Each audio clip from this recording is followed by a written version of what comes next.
NFL Nation, how you doing? Come on in. Listen, baby, it's a great Sunday here on the Come On In Sports Network. We got a special guest coming on to join us today, family. We had a little technical difficulty, but we got it straight, man. We getting it straight. None other than the one and only Mr. Jay Harris will be joining us in a minute. We're trying to get everything together here. Mr. Harris should be checking in a minute. So first of all, gentlemen, let's introduce ourselves. I'm Dolph Jackson of the Come On In Sports Network.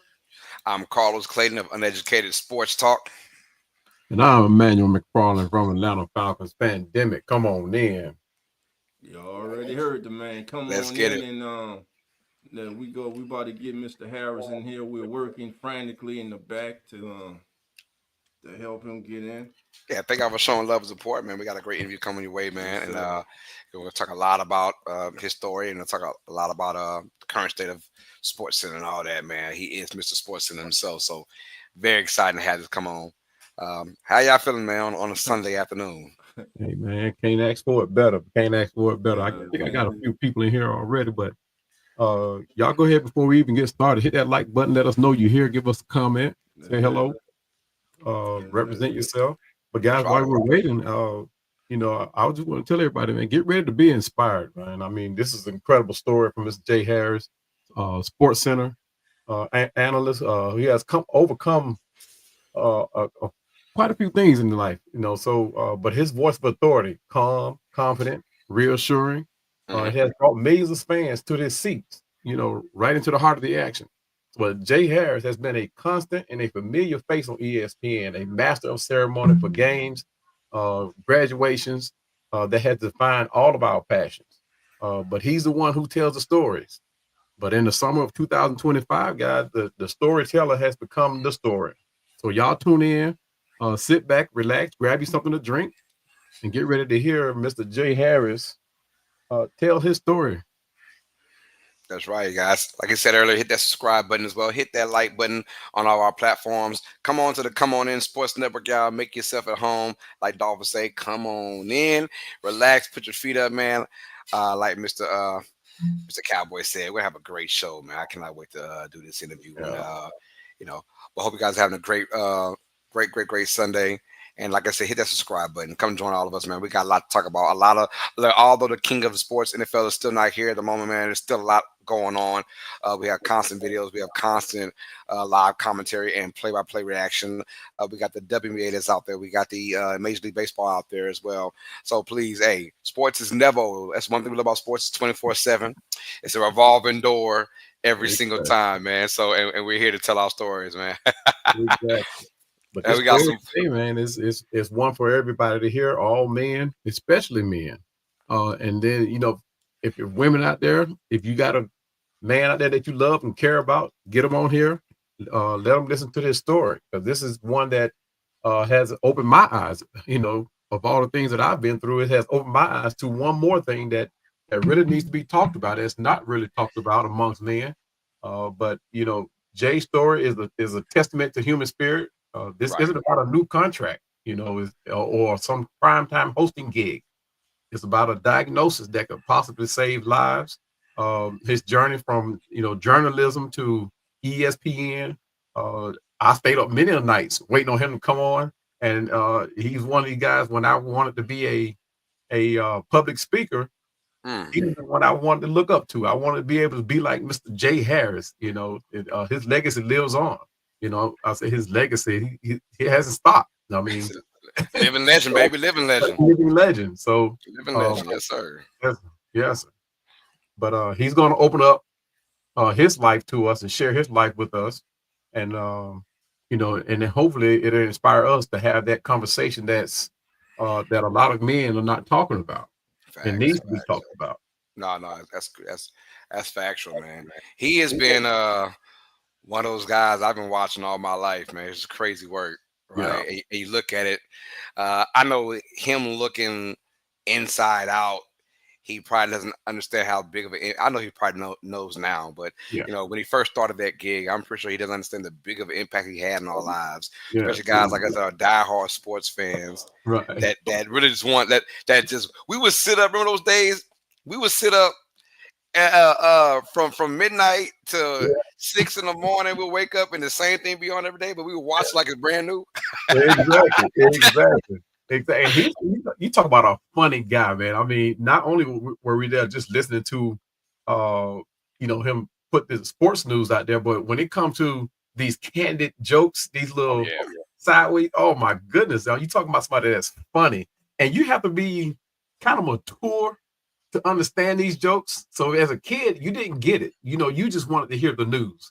But as you got older, you're like, hey man, that guy there is funny, But but you talk about somebody of a voice that you can trust.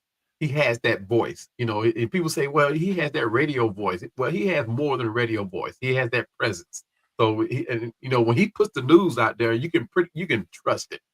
Nowadays, you got these analysts that comes out with these ideas of their own opinions. No, Mr. Harris is one that comes at you straightforward with the facts. You can pretty much book it as we say nowadays. So, but this is going to be a fun episode. So y'all sit back, relax, enjoy your drink, and we're going to continue to work to get Mr. Harris on in here.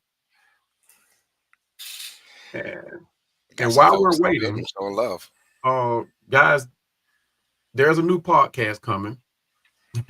My hands are already full, but there's a new podcast coming, Inside the Game and Beyond, hosted by myself. And it's going to deal with a lot more than just sports. It's anything and everything that I want to talk about. It won't be one of these ratchet type shows. It's going to be an adult show, but it will not deal with. It's going to be deal with everything outside of sports. Let's put it like that. Right. If I want to deal with sports, you can find me on Atlanta Falcons Fandemic or Come On In Sports Network. As you can see, Mr. Carlos here, he's got the Uneducated Sports Talk Show. So come on in the Sports Network, and you can find a host of guys that can talk sports with you. But look forward to this Inside the Game and Beyond podcast starting up, and I also have another podcast. You're a busy man, huh? That I'm starting with my wife, Jessica. We decided to put our life and our marriage out there for people to see. So awesome. Stay tuned for that as well. And that one is going to be, I don't forgot the name of my own show. Don't tell her that. Shane watching right now. You know what? He said, typical man. No, right? And she's gonna rub it in. You remember that last podcast, but you remember this podcast? Yeah.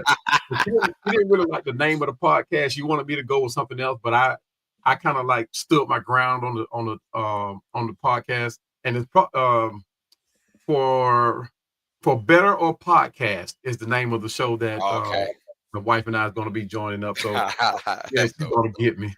She would not let me podcast my ass. No, that's cool. Yeah. We got some folks in the building right now showing love. We got Jerry G, man, who's always a big part of our shows, man. What's up, Jerry G? Uncle Jerry in the building. Welcome, brother. Got Sammy Wilkins says, hey, what's up? Dolphin and calls. We also got Mr. Cowboy in the building, Atlanta Falcons Pandemic, part of the Come On In Falcons. Jerry said, the reason why we having technical difficulties is because the Falcons fan ruined it, man. God, dog. Jerry, wow, man. What's up, Jerry? What's up, Jerry? The season not started yet. Not yet. But Jerry, stay tuned for that show because Dolph and I are going to do a segment on the rivalry of the Saints and the Falcons. So you guys stay tuned for that one. That was going to be a good one. Dolph and I have had a lot of off-camera conversation via telephone and via chat. So we decided to go ahead and bring it to the stage, let you guys chime in, and hopefully you guys can learn something about the history of that rivalry because there's a lot of interesting facts about that rivalry and how it all got started. So, and it's not just about it's not all negative. You know, a lot of it is positive. Most of it is positive. You know, of course, I wear that rivalry on my sleeve. You know, but yeah, of course, this, yes. but just know that you are not the most hated team for me. You're not the most hated team. So, Who's the most those hated team for Cowboys you? take that role. Oh, yeah, we can agree together. We Yeah, can. That's one thing we agree on. We don't yes, like them sir. Cowboys, which is the same with me as New Right. Orleans Saints fan. The Falcons are not my most hated team. It's the Cowboys too, and then Yeah. it's Atlanta. Is Exactly. There Dallas? you Then go. is Atlanta. Let's go. Understandable. Hey, we got Dr. Rick says go Falcons, so There he's you right go. there with Rise you. up. He's There right. you He's right go. there with you. All right, so we do got some word. This is from Mr. Jay Harris himself. This is wife's account. Said appreciate kind words. Hopefully we'll get this figured out shortly. Yes, sir, Mr. Harris. Hey, take your time, brother. Take your time. Yes. He said this is Jay. This is Stephanie's his wife. She's been on my laptop. I see. It's all love, man. It's all love. We just talking about marriages and all that as well, man. So we know There what you it go. is. There you go. Shout out to Jay Harris, man. Like I say, he'll be here shortly, y'all. So don't worry about that. Yeah. Yeah, I saw a picture of him and his family. Very beautiful family. Yes. Oh, Yeah. no doubt. Man, but yeah, like I said, a lot of sports going on our way, man. I'm still calling WNBA action. Got WNBA, we got Major League Baseball, a lot that's going on, man. Hey, it was some crazy stuff going in the NBA though, for sure. All these, oh man, that free agency was crazy, and it wasn't even a lot of big names that were a part of it. But just the fact there was so much movement going on in the NBA, like I tell folks, man, sports is never dead, 24/7, and that's why we grew up on SportsCenter so much, because it was 24/7. It is 24/7. And I got so many questions to ask Mr. Jay Harris, man. I know we don't have. I can ask questions for 3-4 hours. I know we ain't got that kind of time, man. But I know I can go out there and ask plenty of questions, because he is one of the ones that inspired us to do what we do right now. Exactly. You know, we do a lot of that because of the people we saw. You're a product of your environment. My environment was SportsCenter. You know, hey, from 4 years old, you know, in the early 90s, you know, watching SportsCenter until now, you know, and so much has kind of changed, but still, I won't get into that until we talk to Mr. Harris. But I'm just saying, like, what SportsCenter did for us growing up, you know, because I'm 36, so, and I'm like, all my life, at least I knew the SportsCenter. You know, I'm glued there. Like I said, you could be there at, you know, when the big games went off, and or midnight, or when you wake up in the morning, 6, 7 o'clock in the morning before you go to school. I got SportsCenter on. Exactly. I got SportsCenter. And the crazy part was, I tell folks all the time, it was the same stuff. Yeah, exactly. It was the same stuff the whole 24 hours. I'm like, we were still glued to it. Yeah. You know. Yeah, I don't know about you, but when I was playing football, I had that aspiration of being flashed across that screen, having Mr. Jay Harris talk about me. But but you know, every time I went out to play basketball or you know, had a game to go play, I always had in my head, you know, you always called that name every time you took a jump shot. You know, you called Michael Jordan's name, or you know, you say Bird.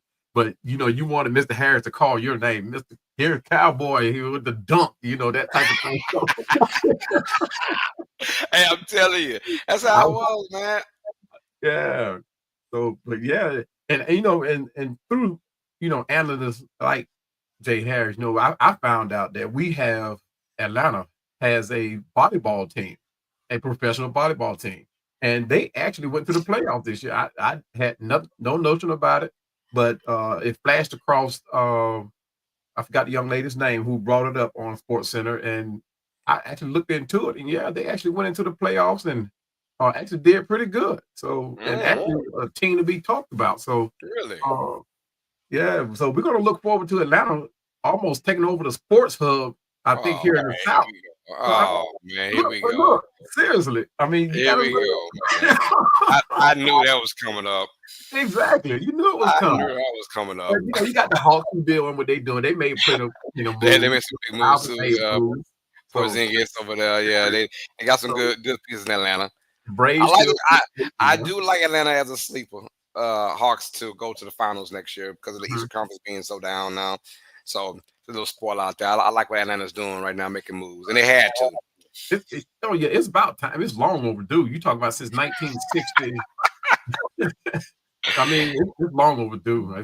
Hey man, Just thank God for the Braves right now. The Braves got y'all championship in 22. You know, because we'll always be Atlanta football. I mean, Atlanta sports fans. So there's no wavering over here. We're gonna still represent. Let's go. All right, we got the Forum Celebrity Podcast in the building. So, hey, Dolph and Carlos, what's good with it, man?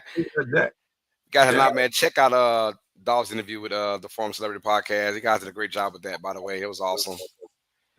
That was awesome to see that. Dr. Rick says Billy Bowman is our new slot guy. Watch him this year. Oh yeah. People go. They have to agree. That undrafted free agency class that we have, that is a regular draft pick class for any other team. How those guys ended up being undrafted, I have no idea. Yeah, but we got to watch those guys. I mean, we got quite a few of them that's coming in that's gonna probably make the squad, the 53-man squad, not just practice squad. But if any of them end up on the practice squad, I know those Saints better come calling because I knew it was coming. we don't have a quarterback to give you. I'm sorry. But yeah, I wish you guys had grabbed Shador though. I was looking forward to that one. That would have been a nice pickup for you guys. I don't. Oh man, you know, and then sometimes just keep the past in the past, man. Yeah. I don't want to talk about that hurt my heart, man.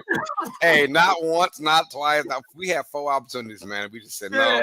Man. I say, you know what? It is what it is. It's all easy for us to, that much easier to give y'all the L's, like we almost did y'all last year. We almost flipped y'all last year too. So we got the job done with Tampa Bay, but didn't quite get it done with New Orleans. But yeah. Speaking of SportsCenter, we had we had Stuart Scott out there. Linda Combs, that's my girl. Yeah. Linda Combs, my girl. Hannah Storm. Yeah. You know, yeah. You got also Mr. Jay Harris, man. So I used to love it, man. I used to like when they cut up. Oh yeah, they had a little, every now and then the second way out, they had a little cut up before commercial break or something. Oh yeah, man, all that stuff. I tell you, Dan Patrick, man, I'm telling you, like I grew up on sports like crazy. You notice how well they congealed together. I mean, they worked well together. There was no, even if it was a debate among them. A disagreement among them. It was a healthy debate. You know what I mean? And you kind of had to. Stan Verrett, HBCU legends. Stan Verrett was, yes, sir. He's one of them. Let's go, man. Exactly. Yeah, man. I can name all them legends, man, from SportsCenter. But they was like my babysitter. Not gonna lie. they used to babysit me when I was a kid. Hey, I'm not leaving this room. I'm watching SportsCenter. I'm being a good boy. Exactly. Yeah, I'm watching SportsCenter, and man, I'm telling you. And my mom, them ladies is, like, hey, you watch the same thing over and over. Yeah. It's just what we do. Exactly. I can't explain it. You never got tired of the top plays of the night. You probably see them 3 times already. Man, and I would never get tired of it. Yeah, for sure. And I would never, ever get tired of it, man. I would never. Sports was just my thing. And I was always in it, man. And, obviously we grew up wanting to do something with journalism because we're here now. Right. And like I said, they paved that path, man, especially seeing African-American men like Jay Harris on there as well. He's, Stuart Scott as well. Oh, okay, I could be on there. Right. And so we saw the faces. So it made you want to, because we like talking sports. I know Jay Harris is the same thing. Yep. I know he loved talking sports. Right. And if you didn't like talking sports, you wouldn't be in this. You wouldn't be in sports for 20 plus years, man, and doing this thing. So that I like those kind of people. If I like going around someone, and you know how we're men, so we could talk to anybody. We just first met, man. Right. I'm at the game. I'm at the Superdome. And I had like 3 best friends leaving out the Superdome because all we do was talking the whole time. Hey, what restaurant you eat at, man? I'm in there, blase. Oh, man, I'm gonna go over there, man. And Hey, we were chatting for so long, like we're best friends. But that's what sports does, man. Exactly. And guys like Jay Harris, they embody that. Right. I'm with it all, man. I embody that. I know you embody that, Cowboy. So I mean, we are all up in it, and I'm telling you, it shaped us to who we are now. And guys like Jay Harris paved the way for guys like me and you, man, to take this next step. And keep sports alive, man. Keep sports alive, baby.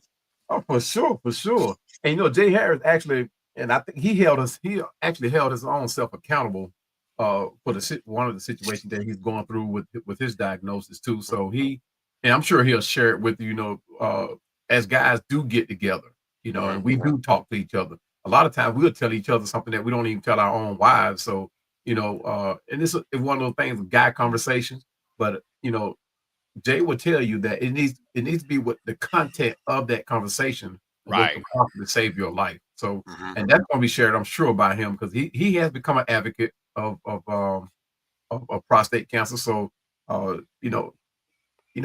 that path, I think if a guy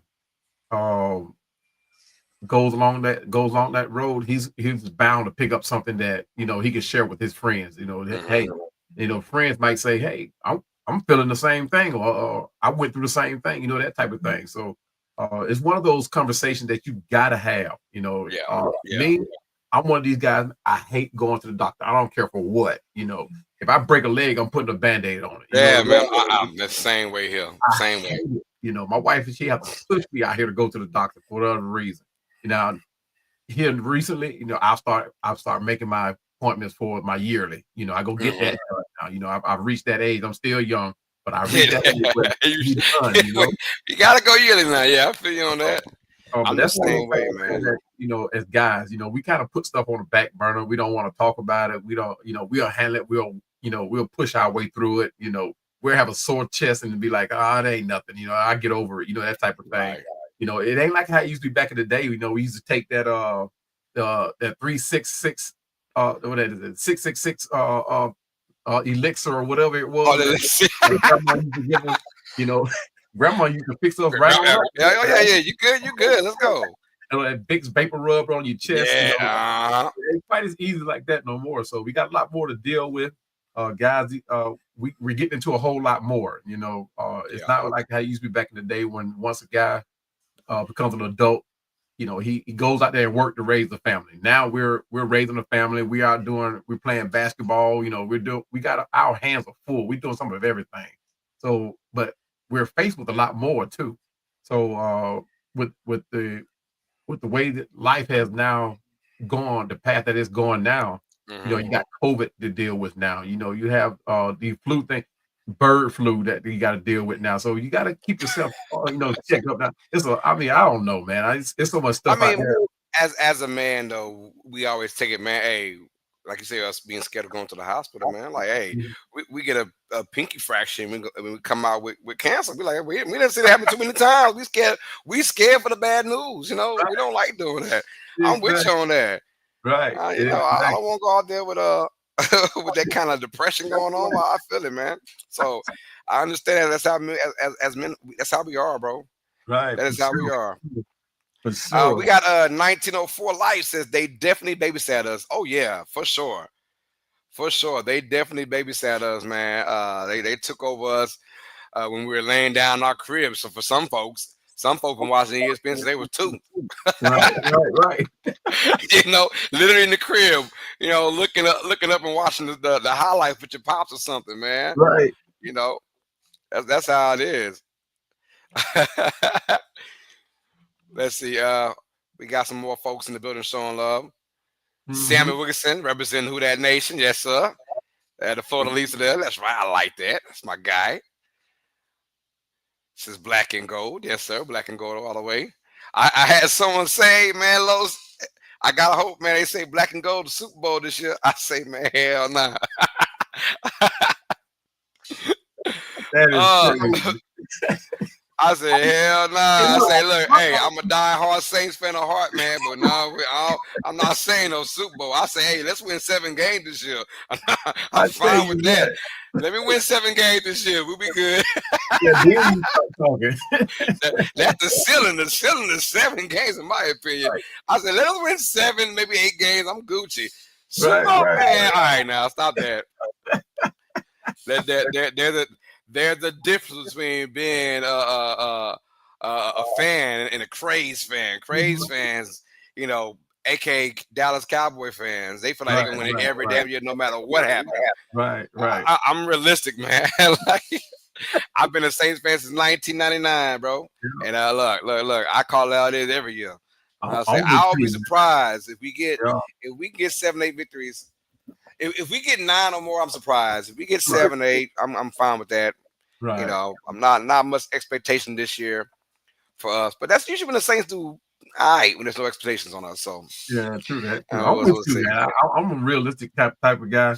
I love my Falcons to death. I mean, I've been a fan since 1978. So, like I said, I bleed the red and black. You know, but you have to be realistic. You know, I'm gonna be optimistic. Oh yeah, you be optimistic all day.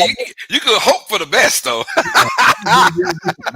I mean, they say prepare for the worst and pray for the best. Yeah, right. Yeah, you know, yeah. I'm gonna prepare for the worst, but I'm gonna pray for the best. Lord, hey, please let us win the Super Bowl, right? Exactly. Yes.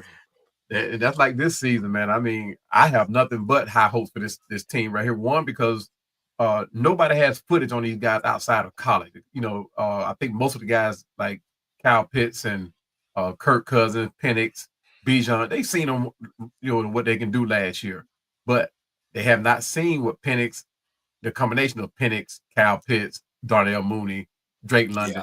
Yeah. Those combinations are going to be crazy. I mean, the anticipation is there. The anticipation is there. I mean, you can't expect. I mean, I think we'll do better than what we did with Kirk Cousins. But yeah, Kirk Cousins, he broke my heart, man. I thought he was going to come in here and. Hey, we got Coach Rock say stop talking about them trash Falcons now. Coach Rock getting real pissed off now. He getting real mad now. Hey, what's going on, Coach? What up, Coach? Man, hope all is well, Coach. That's Coach Rock in the building. Y'all showing love. Coach Rock is another member of the Come On In Sports Network family. That's right. Y'all tune into his channel as well. He's talking about a funny guy. You know, when he comes on here, he throws shade. Oh man, gotta love it though. He don't even say Falcons when we're all in here talking. So he won't. Bayou Hurricanes come back. Hey, I like to rebuild for New Orleans now. I'll say that. Let's rebuild it, but it won't happen. Rome wasn't built in one day. I know that. That's what they say. All right, family. It's your boy Dolph. Unfortunately, we're having major technical difficulties. Mr. Harris will not be able to join us today, but all is not lost. Mr. Harris will be joining us next Sunday. So we will be back next Sunday with Mr. Harris. He sends his apologies. Him and I, we were in the back frantically trying to work things out, but if for some reason, man, it's weird, man. I don't know if the StreamYard's come up with a new Did we try putting the link? Yeah, we put the link in here. I put the link in the chat. It wouldn't let him do that. Yeah, I don't see it though. Yeah, I don't see it at all. It's in there. You got a lot of people in there. Oh, is it now? Yeah. Go toward the top. If you scroll toward the top. There okay. Hold on. Yeah. But it kept asking him to. He's had. Think he had a Zoom. Yeah. Oh, and let's see. Oh, it's all good. We'll figure it out. Yeah. We'll have it. He'll be here next Sunday. So thank you, Mr. Harris. That's right. Thank you, Mr. Harris. Yeah, thank you. Look, he said he will be here next Sunday, family. We will have it worked out. So Mr. J. Harris will be here next Sunday afternoon, live and in color, to be with us. But in the meantime, okay. Hey, Dolph. I'm sorry. Go ahead. When you drop that link in the chat, It's not highlighted like it's supposed to be. Yeah, it's not. Yeah, I was about to say it's not highlighting at all. So that may be one of the problems too. But nonetheless, like you said, he'll be here next Sunday. So we'll gear up and so you say highlight, you like that? Let's see. Yeah, but it's not highlighting. It's not a singular highlighted one. Yeah. Well, I think that's because let me see. Because when you go on the I went on the phone.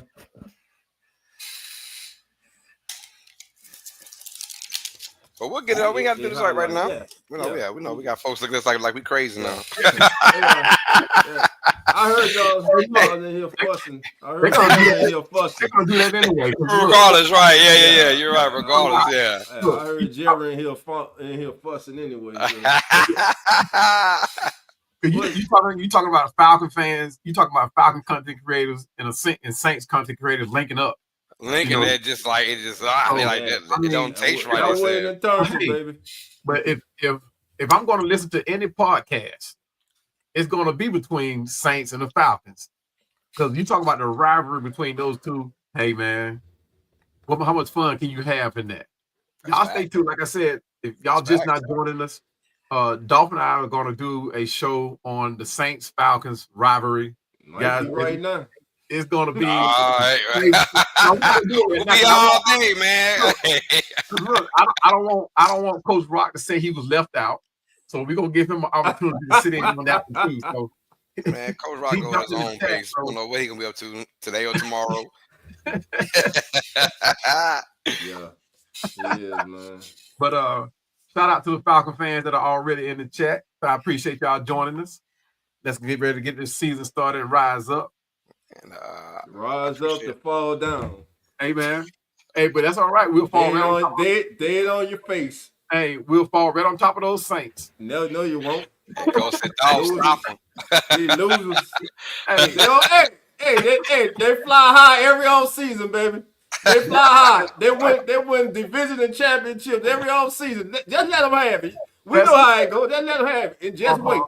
Just wait. Just wait till the real season starts. They go up and they quickly come down, baby. Heartbreak, baby. I just love it. I can't wait. It won't happen no more. So we're not giving out no more Katrina Bowls. I got you, done. No more Katrina Bowls, man. Not you too, They rebuilt the levees stronger than ever. So unless y'all get a bowl from the White House, y'all won't get another one. Man, when y'all get one, holler at us, bro. Yeah, man. Close your eyes. Close your eyes, man. Close your eyes. How many you see for the Falcons? Y'all looked out and got one. That wasn't no luck. We beat that ass.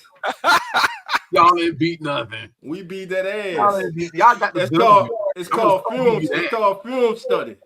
Y'all got the great Tracy Porter. The great Tracy Porter, baby. Greatest player in the history of New Orleans Saints. Coach Rock said, breaking news, Falcons are moving to new football league. What's it called, Coach? Trash Can You. Trash, garbage, dumpster juice. You know what, Rock? You are right. We're in a league of our own right now. That's it. They're in their own mind every off season. But when the season starts, I want y'all to keep that same energy.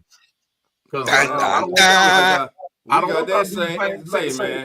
When it comes to y'all, man, we always got that energy, man. You know, if it weren't for those missed field goals, man, is this man on here saying if was a fifth, man? Come on, man. If y'all had a quarterback, but the quarterback, if we still beat y'all last year, who? We beat y'all last year. That's right. We beat y'all last year. When y'all were flying high. Remember, they were flying high, Carlos. Everybody, they were flying high. Oh, we number one division. They coming down here. They had the nerve. Hey, I got one question. The nerve to try to have a second line going down Bourbon Street. Coach Rock says the USA Flag League. There you go. He said you can pull flags, can't tackle. Coach, they can't pull flags. They can't be one hand touch. Maybe they can't pull flags. Maybe they can one hand touch. Hey, I got one question for you. How much money did y'all pay Youngway Koo to miss those field goals? We ain't have to pay them nothing. That's y'all problem. How much money y'all pay? Y'all That paid ain't that our thing. problem. Make an Y'all paid excuse that all you want. Hey, You can it make won't all happen excuse this you year. want. It I won't hear happen you. this year. I hear you. You say that every year. No, it won't happen this year. I hear you, brother. I'm glad y'all. I love when y'all fill y'all cup up with that Kool-Aid, man. Y'all just be feeding into it, boy. Mm-hmm. Hey, did you see the latest announcement prediction from NFL? Come on. Huh? For Come the on. total wins for the Falcons, how many you think they said y'all gonna have? They probably said about 7. Oh, you even know it, cause that's about how many Seven. y'all be lucky to win that. Hey, look, Y'all be lucky to win that overrated ass. Real. The hate is real. The truth is real. Hey, but when Tell you one thing, we would have never, and I mean ever, I was going had 23. somebody down 28-3. I knew that was going. 28-3. Y'all, that's all I got to say. Every time y'all talk, that's all I'm gonna say. 28-3. Y'all is trash, brother. Y'all is garbage. Y'all at halftime, y'all was naming babies after players. Man, I love you. They were naming babies after players and everything.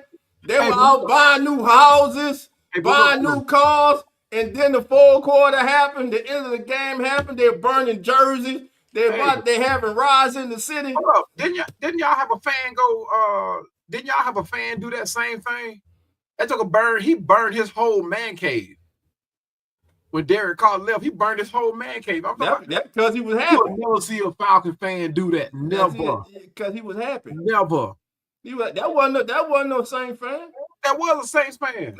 Ain't no Saints fan go burn nothing because Derek Carr left. His whole man Not cave, him. bro. He was a Raider fan. Because he wasn't no Saints fan. He was that don't mean nothing. That don't mean because he's in Louisiana. He was a Saints fan though. No, he wasn't no Saints fan. He took everything off the wall, all the jerseys, all that memorabilia. With he who? took it in his backyard. Oh, because Derek Carr left? Because Derek Carr left? It was after the draft. Huh? It was after the draft. When we drafted the quarterback because you knew Derek Carr was true? Yeah. That's good. He burned his whole man. He can go with Derek Carr because he ain't the same fan. He's a Derek Carr fan. He go with Carr. And do that. Man, y'all done burnt jerseys and everything, man. Stop it, man. We just saw all that. You have some that ain't no some, man. Y'all do everything, man. Y'all be 8-time stomping, though, bro. I gotta give it to y'all, bro. Y'all all right, bro. Just get rid of all this stuff like that. That's on him. That's on him. If he did that, that's on him. I'm just saying. That's on him. He crazy as hell. I myself wouldn't do it. Hell no, I ain't gonna do it. I'd be mad that I might break a remote, but I ain't about to. Bunch of TV. I ain't about to do that, though, bro. I ain't about to burn my house down. Come in here. I want to address right quick from Dr. Rick. He said, "What should we be doing with Pitts and Kirk? We're gonna keep both of them." Dr. Rick, we're gonna keep both of them. It makes all the sense in the world to keep both of them. No, man, they ain't gonna help you. Unless we get a high draft pick for Pitts, we keeping them. But you have to remember Penix spoke up for Kirk. I mean for Kyle Pitts. So that being said, he has confidence that Pitts will be that tight end for him. So he can bring out a Pitts what Kirk couldn't. So hopefully we'll see. This is make a break for Pitts, so he has to show up. If not, hey, he's on the chopping blocks. If he doesn't do what he's supposed to do, he's probably going to play another down in the NFL. Let me ask you something. What is wrong with y'all, man? Y'all ain't like the kid been a bust, man. The kid y'all ain't like that kid's been a bust. No, that ain't what you're saying. No, but y'all. Nobody said he was a bust. No, what I'm saying is from listen to Falcon fans when they talk about Pitts, they act like this kid has been a bust, man. Mm-hmm. I think this kid had too high expectations coming in. Why? Mm-hmm. Because they use that term, generational talent.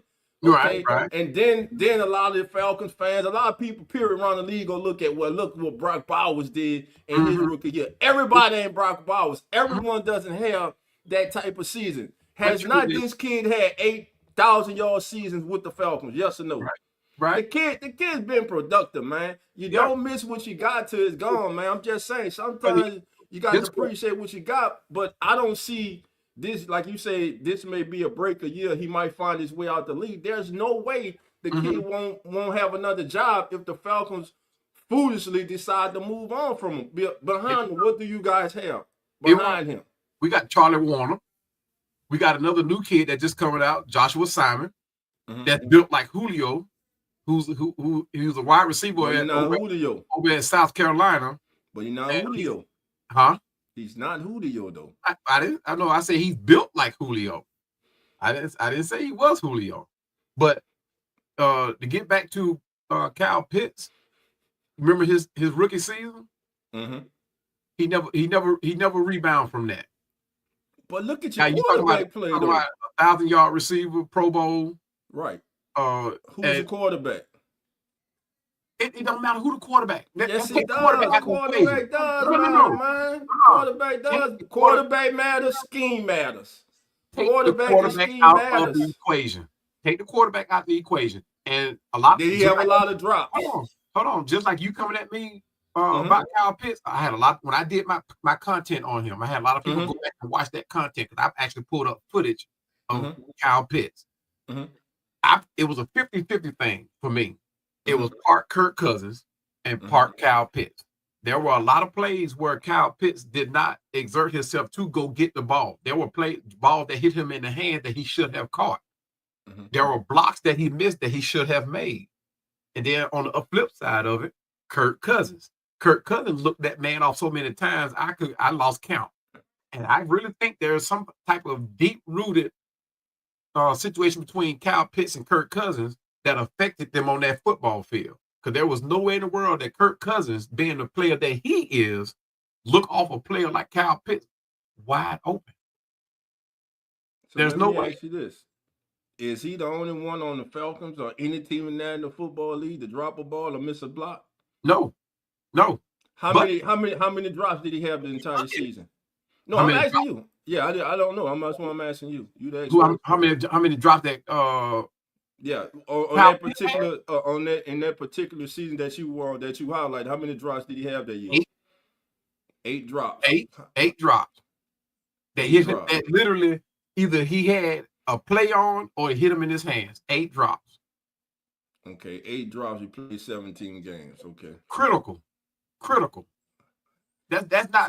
That's what I'm saying. When you say critical, and you're talking about in what critical situations, like the goal, third down situations, touchdowns, third down situations.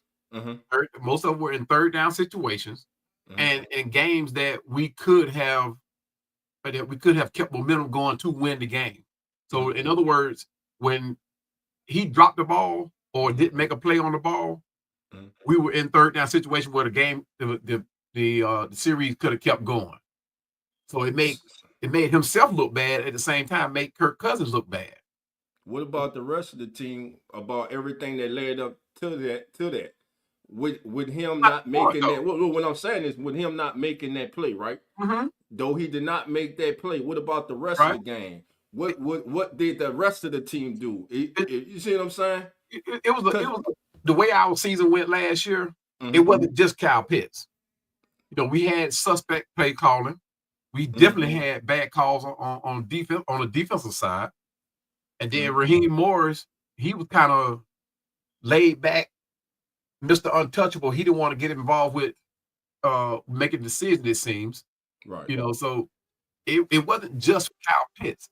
Kyle Pitts is one of the pieces that added to. That's easily he's just easily to call out. The single out. No, it wasn't that he was easy to call out.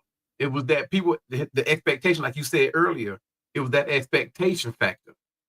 But a lot goes into it. Like you just said to you, and I'm sure other Falcon content creators and those that cover the team you've spoken with, for you to say that you think that there was possibly something between him and Kirk Cousins where they weren't on the same page that may have carried over to the football field. There's a lot of things. There could be a lot of reasons. Maybe the ball was off target. How close was the defender? What was it a contested catch? You know what I'm saying? How difficult of a no, I understand in the NFL, but let's be real. It's just like Dalton Kincaid.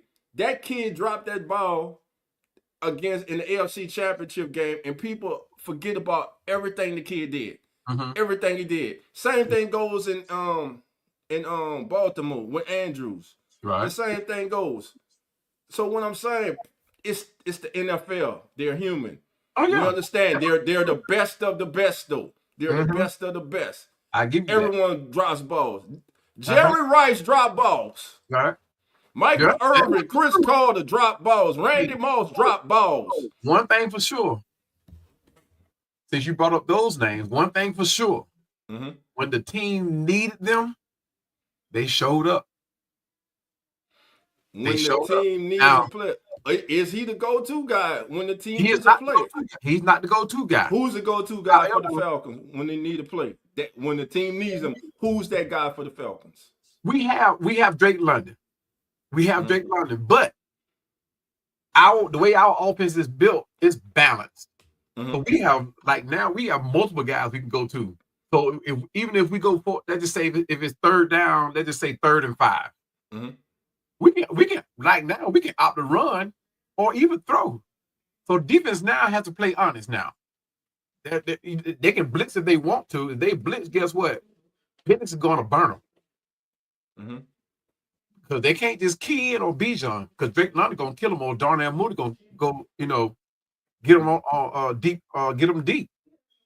So it ain't like it was last year. So what I said about the play calling last year. Hopefully now, our offensive coordinator Zach Robinson has learned what he can and cannot do with his players. Hopefully he know now he has an arsenal to work with. So no matter who we go to now, if you pick Darnell Mooney, Drake London, Bijan, Tyler Algier, Cal Pitts, even Ray McLeod, look at all those weapons. Right. The defense can't just say, okay, double Drake London. Because if you double Drake London, you dead. Don't have to. You're not going to be able to. If you do it, guess what's going to happen? We're going to burn you. That's the type of offense that we have now. We talking about the same offense y'all had last year, right? This is the same players. This is what I said. Because you got to remember, this was Zach Robinson's first year. So he knows now. And you talking about he came from one of the most well-known coaching trees there is. So he had that same playbook. So it's a run-based offense, but guess what? It's a spread offense. So now he knows what he can do. That playbook is so flexible. The players that we have now, he can show you a play lining up. He can show you that play, but it won't be the play that you think. Because for 21 weeks. For 21 weeks, he couldn't figure that out. For 21 weeks. You didn't see what was going on once Penix got in? For 21 weeks, he couldn't for 21 weeks. You got to remember now, Kirk Cousins was at the helm. Kirk Cousins was not healthy. Kirk Cousins started off hot, though. He started off hot. But you remember that hit that he took against, it might have been you guys. It was. It was against you guys. It was. Yeah. He wasn't the same after that. Yeah. But he let on that he was okay and he wasn't. So this is on Kirk Cousins. The collapse of the season was on Kirk Cousins. No. I said it wasn't just one thing. Right. It was a multitude of things that went wrong that hindered our season last year. Missed field goals, Kyle Pitts non-production, Kirk Cousins injury non-production. I'm going to say suspect play caller. The defense, that was an atrocity that was a travesty last year. And we don't got rid of that. And y'all basically bring the same team back. What'd that tell you? Same thing will happen that happened last year. Sir. Oh no, sir. Not by a long yes, sir. I'm glad you got there. You feel good. I just love it. Like I said, I just love it when y'all build yourselves up. I love it, man. Listen, if I didn't know you and if I didn't know the Falcons and I had just met you and I was just listening to you, I might fall for some of this stuff you saying. I might fall for some of this things you say. But all joke aside, though, man. When I look at you guys, man, without my fandom glasses on, do the Falcons have talent? Yes, they got talent. I think a little bit of the talent is overhyped. You got a special player. B. John Robinson is special. Right. He is. Drake London is a good wide receiver. I don't think Drake London is a star wide receiver in this league. Really? I think y'all need a alpha dog at wide receiver. Really. To me, I know a lot. I hear a lot of comparisons. A lot of people make with Drake London to Mike Evans. Mike Evans, exactly. It ain't even close. Oh wow! It ain't even close. That's Yellow Jacket. That's Hall of Fame. That's year after year consistency.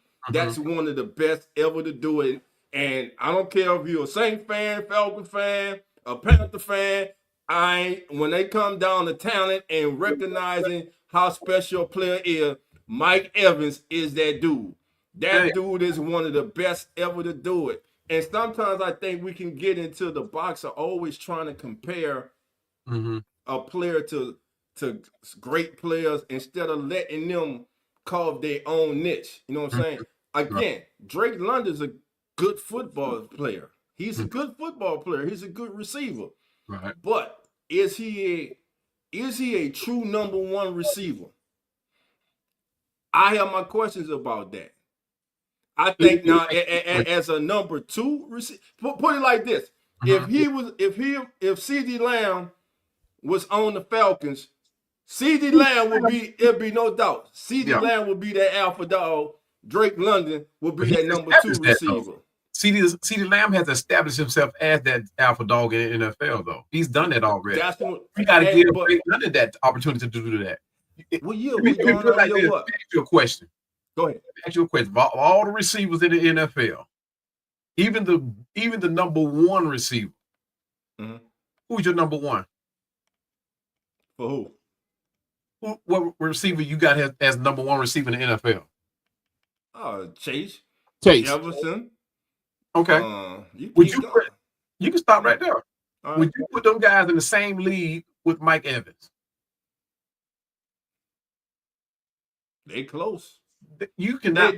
No, they're in their own league. They're not in Mike Evans' league yet because of what? Let's go back to what you said. That Hall of Fame consistency year after year, play. They got it. They got it. Game. That's Mike Evans. And that's those two are on track. Yeah. Those two are on track doing it. So Drake London has not been as productive and as consistent as Chase and Jefferson. That's not even close. That's a poor argument right there. He ain't been in the league long enough. I wouldn't put him on the same level with anybody. He came right behind them. What, a year behind them? Or a year before him? What year Drake came in? Behind Chase and he was a year behind him. 2 or 3 years behind him, man. Nah, ain't 3 years. Nah, he trying to make his case. There you go, 3 years. Look it up, cowboy. Come on, let me see how long he been in the league, man. Let's see how long he been. I'm looking it up too. Let's see how long Drake been in the league, man. Drake London.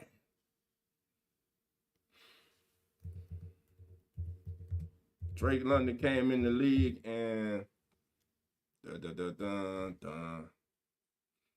all right. Drake London been in the league since 2022. So this is 4 years. He going in 4th season right now. All right. So, well, why I can't hear nothing? You muted. I muted you or you muted? Yeah, I'm muted. Look, okay. By the time this season here is over, you're going to change your tune on Drake London. Remember this conversation. I am. I watch Drake now. I watch y'all every Sunday. Yeah. Because I wait for y'all to lose. So my day will be better. Hey, matter of fact, we gonna live the Saints game. Yeah. Oh, most definitely. We're gonna do it. We're doing both of those games, man. Yeah. We doing both of those games. Most definitely, man. I may be going to both of them though. Yeah, Dana. Of course. Shout out to my sister Dana. London always been a decent receiver. He was never elite. This is only his third year in.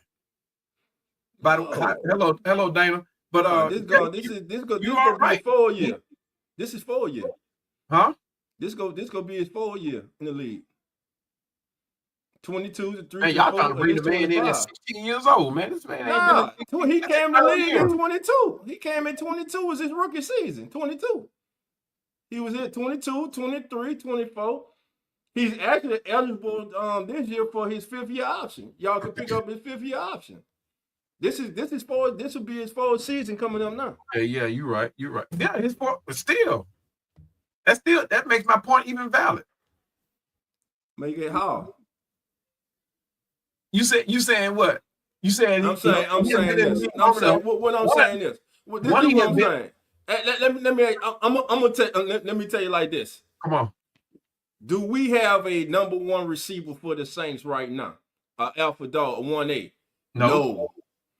Chris Olave has the potential to be that, but we don't have that. So I can take that away. I ain't gonna be no fan about that. When I look at Drake London, again, he's a good football player. He ain't Swiss cheese. You can't put your 4th, 3rd cornerback on him because he gonna eat. But what I'm saying is this. When I'm looking at a game, when I'm getting ready to watch a game and I'm looking at matchups, if Drake London's out there, he's going against a top cornerback. I'm talking about one of the tops cornerback in the league. Right. I'm not worrying about Drake. Drake is professional. It's the NFL. Everybody go get there. He go get a catch.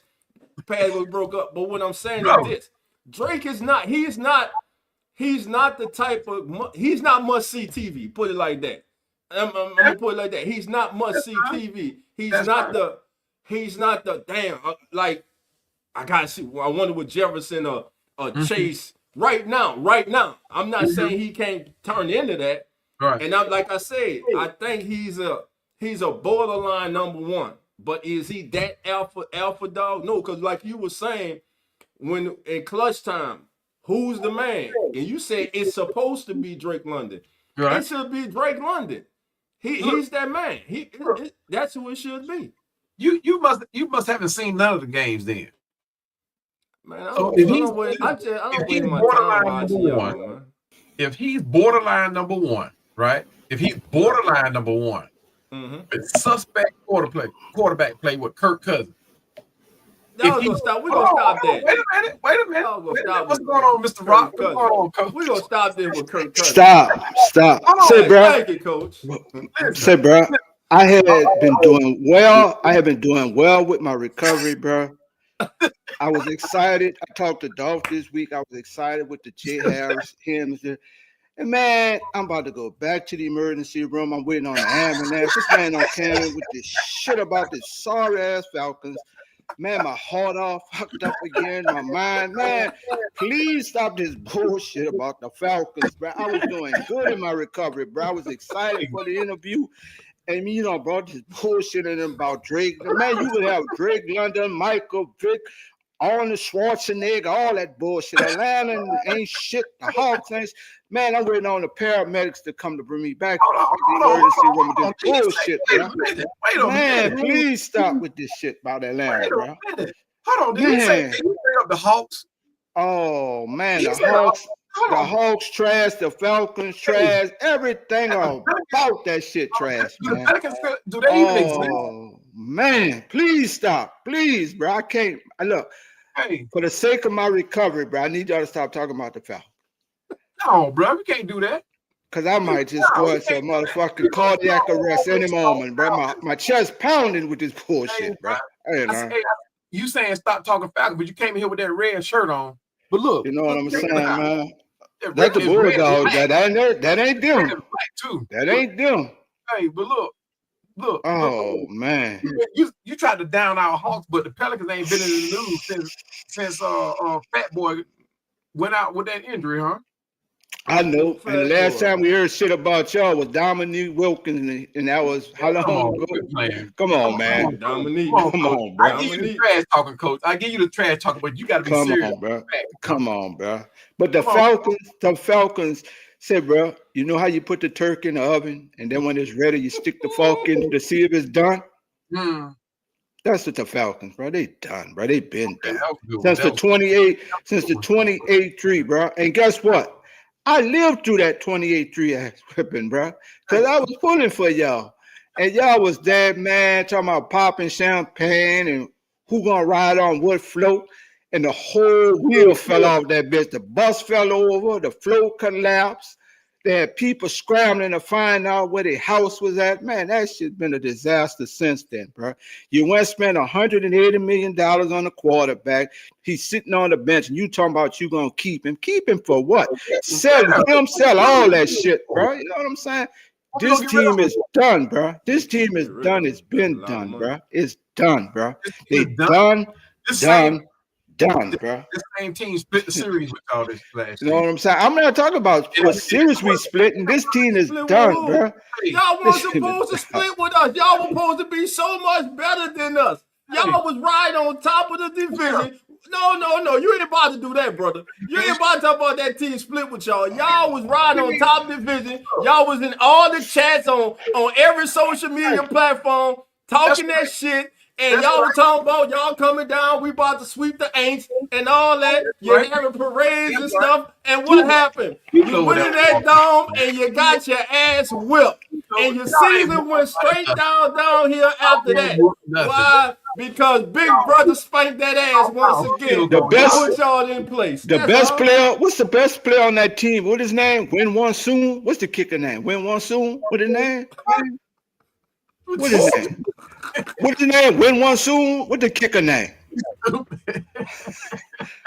That's the best player on the team. Win One Soon.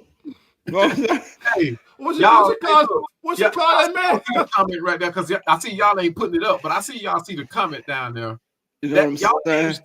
Y'all started man. This man, you funny and he funny. Y'all funny. Oh man, I'm gone, bro. But dog, stop this, bro. Stop this. It's funny to me, bro. It's funny when these people are actually talking about Derek Carr like we gave a damn about Derek Carr. Y'all did. We ain't give a damn about no Derek Carr.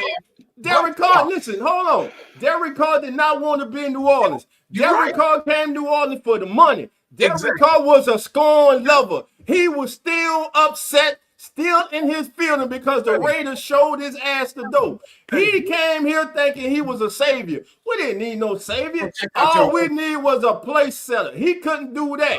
Now, the man had his moments, but he was not a leader, man. And for everybody who always told when he retired, he was one of the greatest court. Man, what games y'all watching? The man didn't win a damn playoff game. Went to the playoff one time. I'm gone, bro. But dog, stop this madness, bro. Man. Stop this madness. I love talking, bro. Man. But nah, man, I ain't gonna do that, man. We won't worry about no Derek. That's what y'all wanted to do. That's what you when you're on the outside. That's what you want to do. Yeah. Because you don't, brother. I'm telling you, brother. We did not give a damn about Derek. Derek Carr was the one was not an asset to this team. He's a play setter. He did not make the team better. He couldn't win games. Listen. We were pulling for y'all with Derek Carr. I know y'all were. Y'all wanted us to keep him. I know you were.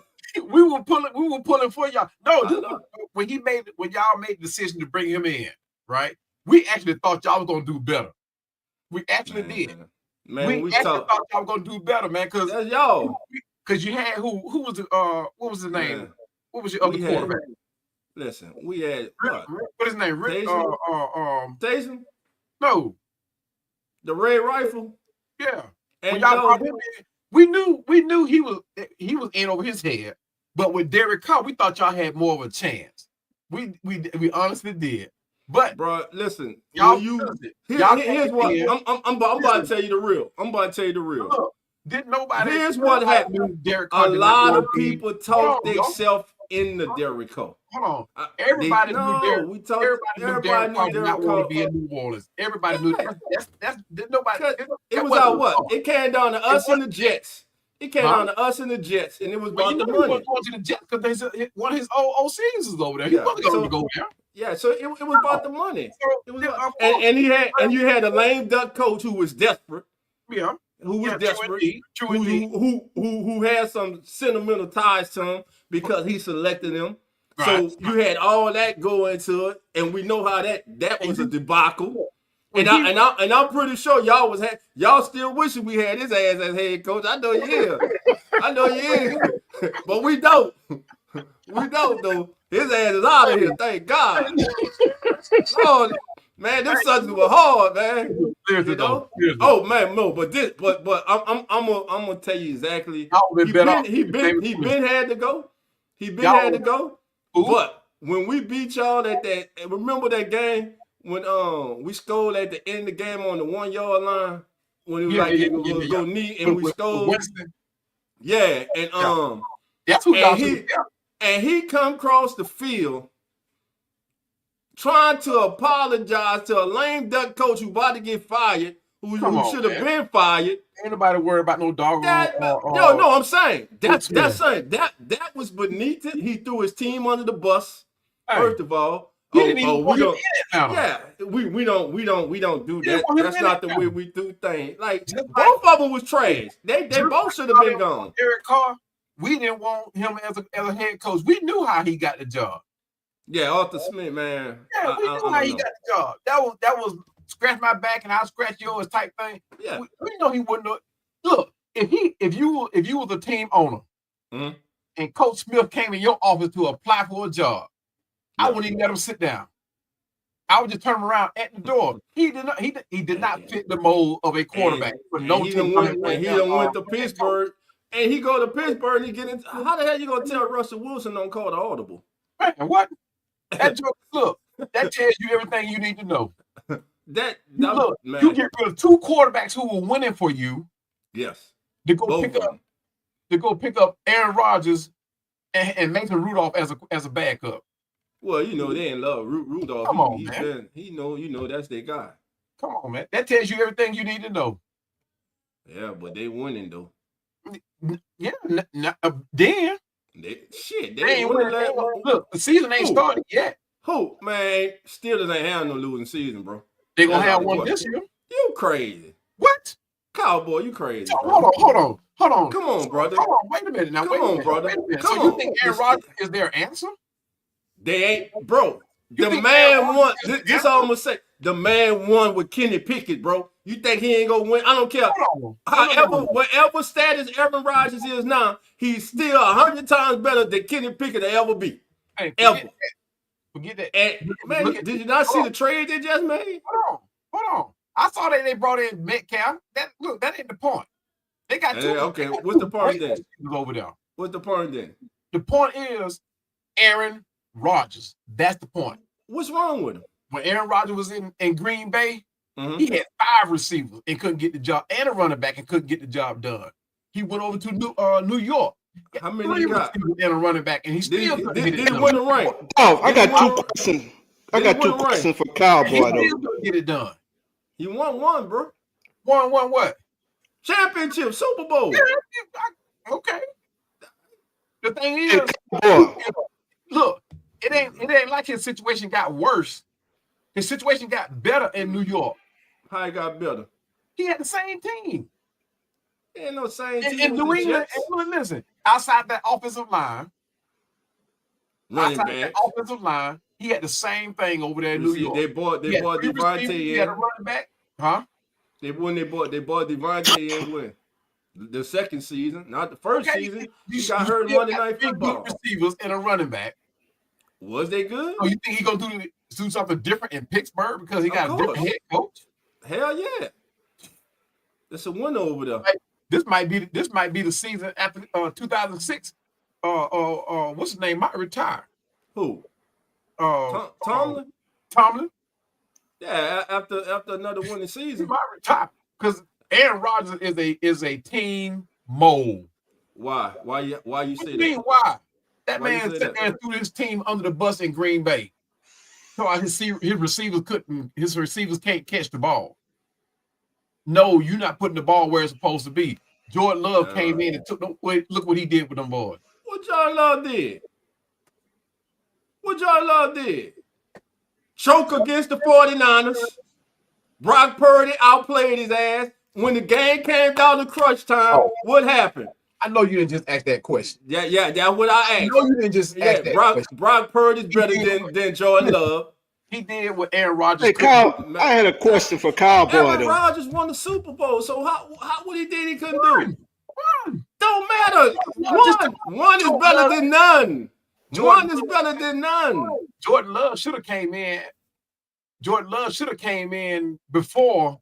I mean, should have took the hand before Aaron Rodgers. Man, you crazy. Bump all that. When Aaron Rodgers Cowboy, if you was the head coach, there ain't no damn way you would have started no Jordan Love in front of no Aaron Rodgers, bro. No way, bro. Not after Brett Favre. I'm talking about. No. I say Aaron Rodgers when he came and Love. Ain't no way. His spot back. Man, that's Aaron Rodgers, bro. Stop it. What you mean? Because he won a Super Bowl? No, the man won Super Bowl MVP. The man won the best quarterback we ever saw in the league. Period. Okay. He still couldn't get the job done with the team. He got the job done, bro. You keep saying he couldn't get the job done. Team. He had to move. Oh my God. Listen, you remember when Tom Brady came into the league? Yeah, he was a backup, 6th-round pick behind Drew Bledsoe. New England had one of the worst offensive line in the league at that time. They won that. Tom Brady changed up his game. He changed up his game to accommodate the bad play of his offensive line. Cowboy. Aaron Rodgers couldn't do that. Drew Bledsoe was slinging that thing before he got hurt with the Patriots. I give you that. That line wasn't bad. That line wasn't bad for the Patriots. That wasn't a fluke with Tom Brady now. Because both played well. Drew Bledsoe played very well. Drew Bledsoe was still playing. Exactly. But he made a decision to stay with Tom Brady. But Tom Brady changed up his game. Mm-hmm. That's not my point. He changed up his game. Instead of trying to find his receivers down the field and all that type of stuff, he was dumping that thing off right there at the linebackers. Mm-hmm. He changed up his game for the bad quarterback play. Aaron Rodgers could have done the same thing, and he did not do that. Aaron Rodgers tried to make them boys conform to his game. You just don't like Aaron Rodgers. No, if you want your team to follow you, come on, Dolph. You don't play. If you want as a quarterback, if you want to, and you the captain of this team, you want your team to follow you. You got to follow them. That man was the lead. That man, the leader of that team. He was there, man. Man, come on. He was, bro. Okay. Because he got into it with the coaches. Him and the coach had a difference. No. I'm talking about why you think McCarthy left? No. It was McCarthy or Rodgers. Why you think McCarthy left? He got into it with the coaches, Dolph. Before he got into it with the coaches, he got into it with that man winning MVPs, man, slinging that thing. He got into it with his receivers. He threw his receivers under the bus. What receiver he threw them? Because they all cool. Because everywhere he go, he bring them with him. Come on, but dog. Who was it? Who was it they threw under the bus? Donald Driver don't say nothing bad about him. You don't remember Aaron Rodgers? Who it was? Donald Driver. It ain't Donald Driver. You don't remember Aaron Rodgers saying that his receivers need to catch the ball? Which receiver? What you mean which? It don't matter. He said his receivers. His receivers need to catch the ball. So that's why you wouldn't take Aaron Rodgers on your team. I ain't say that was why. But once you have lost, that continuity between teammates, not getting that back, bro. You're not getting back what you do. Somebody's gonna have to leave the huddle. You think it was lost? Continuity was lost between them? Yes, of course. His last season, did they not make the playoffs his last season? It don't matter, bro. But you're not. Only one team gonna be happy. It don't matter, bro. It's the NFL, Cowboy. Any given Sunday, it don't matter, bro. Yeah, any given Sunday. It don't matter who you will. Look at the Patriots last year. Who? Look at the Patriots. Who they beat last year? What Who about the Patriots are? I'm saying any given Sunday, so it doesn't matter, bro. You got to come ready to play. I understand that, but when you talking about a team like Green Bay, when a team like Green Bay fall apart, bro, and don't get the job done. Hell, they fell apart in the playoffs then. What? That's what I'm talking about. Okay, that's a team thing. Football's a team game. Huh? Football's a team game, man. True that. That's But what when I'm you can't sit there and say it wasn't my fault. You can't. Man, when them guys out there between the lines, bro, they all playing to win. I don't care. I don't care if you don't like that son of a gun and he don't like you. Oh, y'all out there playing to win. I'm just saying he just didn't get the job done. The same thing he did in Green Bay. Tell me how he didn't get the job done in his career at Green Bay. He went up to New York and did the same exact thing. Okay. Everybody in the chat. Everybody in the chat. Explain to Cowboy and me, because Cowboy seem to not understand what I'm asking. Explain to me what. Hold on, what you say? He did not get the job done. Okay. How did Aaron Rodgers not get the job done in his entire career when he was a member of the Green Bay Packers? No. That's not what I said, dog. You just said. No. That's not what I said. Help me out then. That's not what I said. Help me out then. Let's go. He did not get the job done with the weapons that Green Bay went out and got for him, right? Okay. So that's it. Job done. And he took that same mentality, that same attitude up to New York. And did the same exact thing. You keep saying, but you keep saying the weapons they got him. What year are you talking about throughout his Packer career, or are you speaking of a specific season? When he came back from that injury. Okay, there you go. When Aaron Rodgers came back from that injury as a Packer, Cowboy says that he let the team down. He couldn't get the job done. If you agree that Aaron Rodgers couldn't get the job done, please put couldn't get the job done in the chat. If not, everybody just say stop crying Cowboy in the chat. Hey, look, you wanted that to happen anyway. You want that to happen. Look. Hey, but look. When you go up to New York, now New York did not have an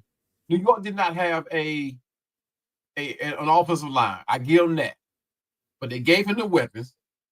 He didn't get it together. About the year he coming back off the Achilles. Who, Aaron Rodgers? Yeah, that was last year. No. He's only there 2 years. The first year he got hurt. The first game that Monday night. Yeah. Then he came back last year. That was him coming back off the Achilles. It's not about performance, though. What is it about? That man did not take accountability for his lack of play. Did you see this man play toward the end of the season? His last 7 games of the season. Did you see Kirk Cousins play the first 6 games? We talking about Aaron Rodgers. But you're making a mute point, though. No, my point is not. That part of his season. Hold on. What I'm saying is this, bro. Coming back off those injuries, bro. Like experts are saying that Kirk Cousins was not healthy. All right. Now, Aaron Rodgers was coming off Achilles, bro. It took him time. New team, new environment. It took him time. But toward the end of the season, you start seeing, like him or not, think he didn't do what he's supposed to do or not. Toward the end of last season, you started to see vintage Aaron Rodgers. It wasn't MVP at the prime of his career, Aaron Rodgers, but you started to see, hey, this is still one of the top 10 quarterbacks in the league right now. He still is. But look, now, maybe that's saying something about the league, but Aaron Rodgers is still one of the top 10 quarterback in this league when healthy. And the man, listen, you gotta look at everything went on with the Jets. There were reports that that he had something to do with the coaches and GM getting fired. And truth be told, he had nothing to do with it. It wasn't him. Okay. Now he does get on my nerve every goddamn year because he go into a cave and shit and want to smoke mushrooms and shit. Then have everybody waiting to see if he gonna play or not. People tired of that. But The man is one of the best ever to play the game. And he closed the season strong. I did not say he wasn't. He goes to Pittsburgh. And you're saying that the Steelers are going to have a losing season. I'm telling you, I ain't saying they're going to have a losing season. You didn't say that. You said this could be the first year, though. You said that. I ain't say it was going to be his worst year. Hey, I did not say that. No, you said the Steelers didn't have a losing season. And I said, Cowboy, there ain't no way in hell Mike Tomlin going to have a losing season if Aaron Rodgers is his quarterback when he won with Kenny Pickett. You're going to have to go back and look at it. I did not say that.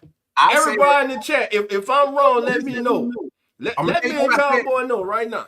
I'm going to tell you what I said. Yes, sir. I said you got rid of 2 quarterbacks that were giving you a winning season. You bring in a quarterback that's not going to give you the numbers that these two guys gave you. Russell Wilson and why he can't give you them numbers? He's not going to do it, bro. He's not going to do it. Does he have to be those? My question is this then. I see where you're going, but my question to you is this. Does he have to be for the Steelers to be successful? And think about this. This is a franchise, and hell, in my lifetime, that only had 3 coaches. 3. Yeah.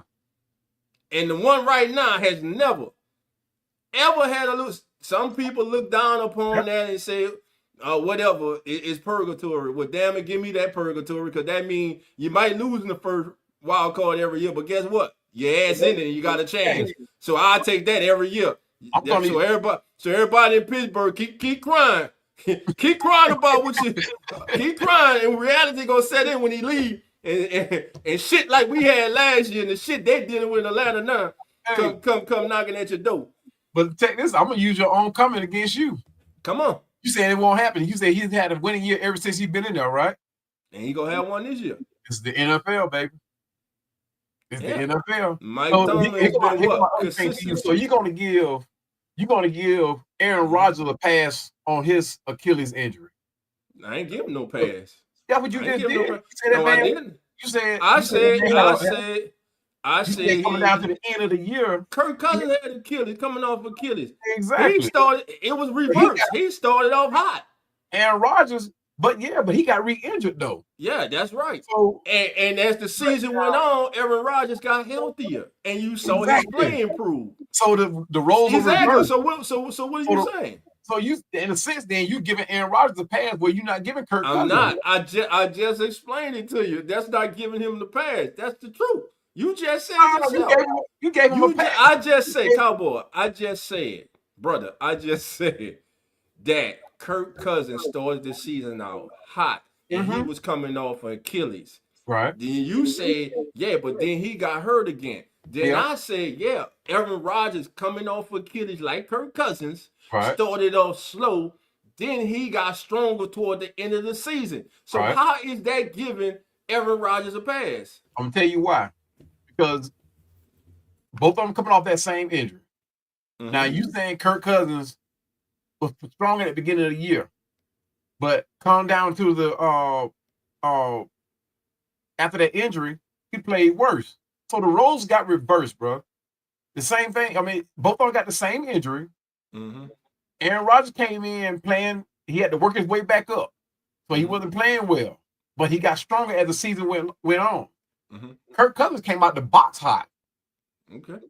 Regardless of the play calling and how he had him lined up, he still was playing pretty decent.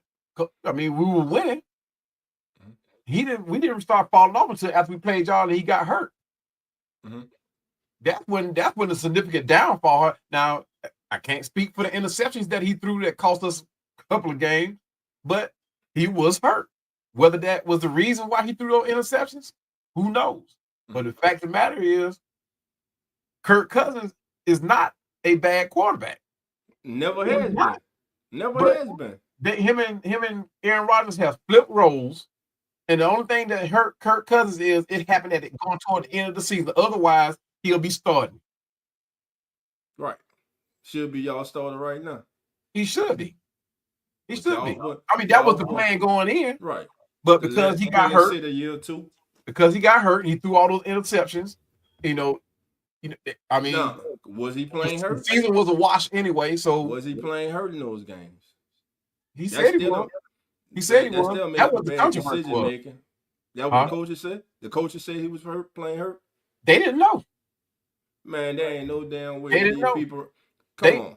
Listen, they run these players every damn day. They get what was told to us from the coaches' mouths. They did not know, and that's why they came down on Kirk Cousins. I keep telling y'all what y'all got. Y'all don't want to listen. I keep telling y'all. Y'all got the dope skin Dennis Allen in Atlanta. I keep telling y'all. Y'all don't want to listen to me. I keep telling y'all. I'm telling you. I don't see it. I don't see it. Now, granted, he's a little more laid back than I want him to be. Because when he was here as a defensive coordinator, he was more engaged with the players. Now, granted, I know the head coach role is different. You know, you got a lot more to contend with. Yes. But at the same time, when it's time for you to step up to make a decision, you got to step up.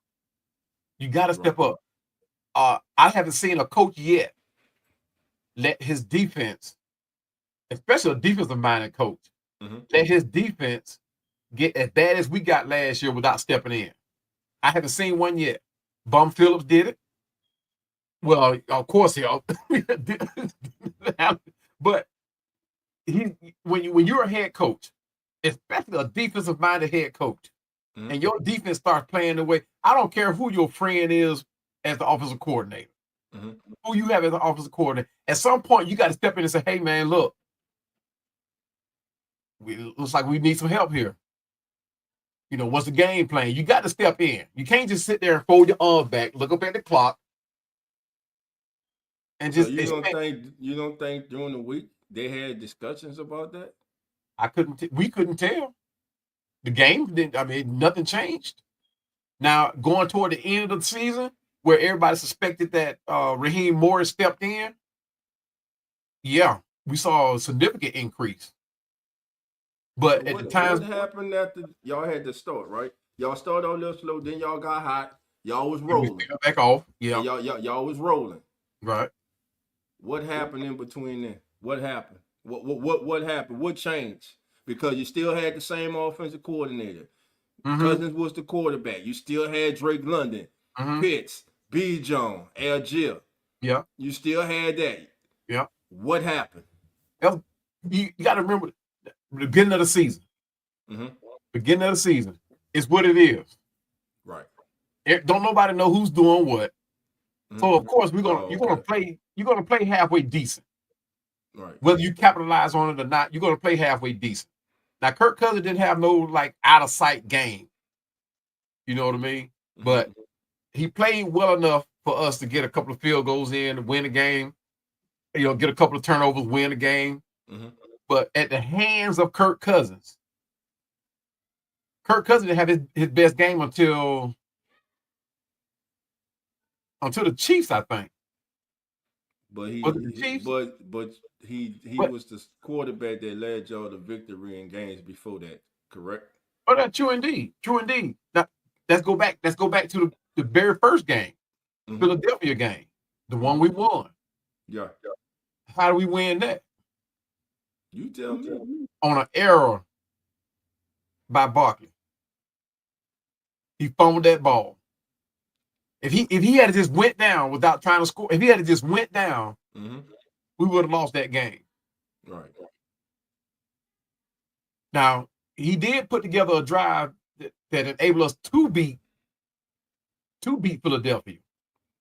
Four throws, 3 of them to Drake London. 3 to Drake London. Darnell Mooney. 1 to Drake London in the end zone. I think that's how it went. And who did that? Kirk did it. Kirk did it. So he led y'all to victory. Yeah, he led us to victory. All right. But now, when you go to the Pittsburgh game, we kicked Tampa Bay behind. The Chiefs game, the game against y'all, where was Kirk? Nah, it was y'all defense. The defense fell off too, but at the same time, you still y'all defense, bro. Y'all defense fell off big time, bro. Yeah, but at the same time, when you got your defense coming right back on the field because your quarterback can't extend plays, for years, and that's been our Achilles heel too. Third down conversions. That's been our Achilles heel. Going against whether it was Kirk Cousins, Matt Ryan, Vic, third downs. Mm-hmm. We cannot extend play. So our defenses will have to come right back on the field. Right. And it was several games where Kirk Cousins threw interceptions where that didn't help either. Defense had to come right back on the field. When your defense had to play like that, mm-hmm. I don't know no defense that can stand up like that. I haven't met one yet. Not even the defense is back from the old days. Yeah, when I'm gonna say defense got to be able to get a breather or two. Yeah, they was on the sideline in between plays. That was their breather. Come on, bro. Had the ball. No, bro. And that's for my. I say I had this same argument with my Saints fans, with my Who That Nation. I refuse to give a defensive player a pass. You are paid. No, it's a pass, bro. Because they're paid to play defense. It don't say you play defense only when it's convenient, only in the best circumstances. Your ass is paid to go out there and play defense no matter what the circumstances are. If your ass go out there and you suck, you suck. The Saints defense sucked last year. The Falcons defense sucked last year. It's just that simple, bro. And we cannot keep getting these guys passing. Man, we had people trying to give certain players passes. They were trying to give Tyron Matthews. No, Yankee. When Tyron fuck up, he ain't, excuse my language, he messed up, he ain't getting no pass. DeMario Davis, he picked it up at the end of the season, but during the beginning of the season, in between, he wasn't looking like himself. He was out there missing tackles and shit, not in the place where he's supposed to be. We didn't have no damn pass rush. So listen, I refuse to make excuses, and then people want to just want to look for one person to put it on. Well, it was this person on defense. No, it's the entire defense. On defense, you get paid to stop the offense. I don't give a damn if you go out there 4 straight possessions and they get the ball at your 1 yard line. Go out there and stop them. It does not say you only go out there when the situation is ideal for you to play defense. No, man, that's a cop-out. These are the most conditioned athletes in the world, bro. They are at the highest pinnacle of their profession, the National Football League. I understand that fatigue may come in. That's why you got backups. Put their ass in. Your backups get in there and doing their job. That means their ass ain't good enough. You just ain't good enough. It's just that simple. I'm gonna use your own comment against you again. Come on, man.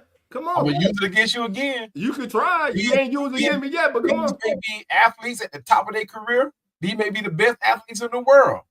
But at the end of the day, dog, they are human.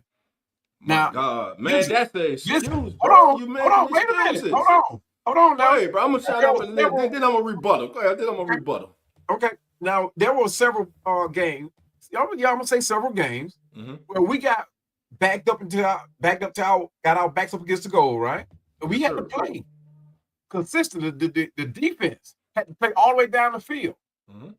They got backed up all the way down and stopped the guys. But then the offense get on there and guess what? They do a quick 3 and out, or Kirk Cousins throw an interception. Come on, man. These guys get tired. You can, bro. That little 2 minute. How long do you think it takes for them to go through a series, dog? In 4 downs. Got 30 seconds on the play clock. So you got 30, 40. 30, 60, 90, 120. Man, come on, dog. That ain't that job, bro. Yeah, you can do your job. You can do your job, but at the same time, these guys, you talking about these guys running around 6'4", between 6'2", 6'4", 6'5", that are carrying around 300 plus pounds. Cowboy, how long have they been carrying around 300 pounds? Huh? How long they been carrying around 300 pounds? All they life. But at the same, I mean, there's some in the beautiful heat. They've been working out hot as hell, conditioning themselves, getting ready. Yep. So that's an excuse, bro.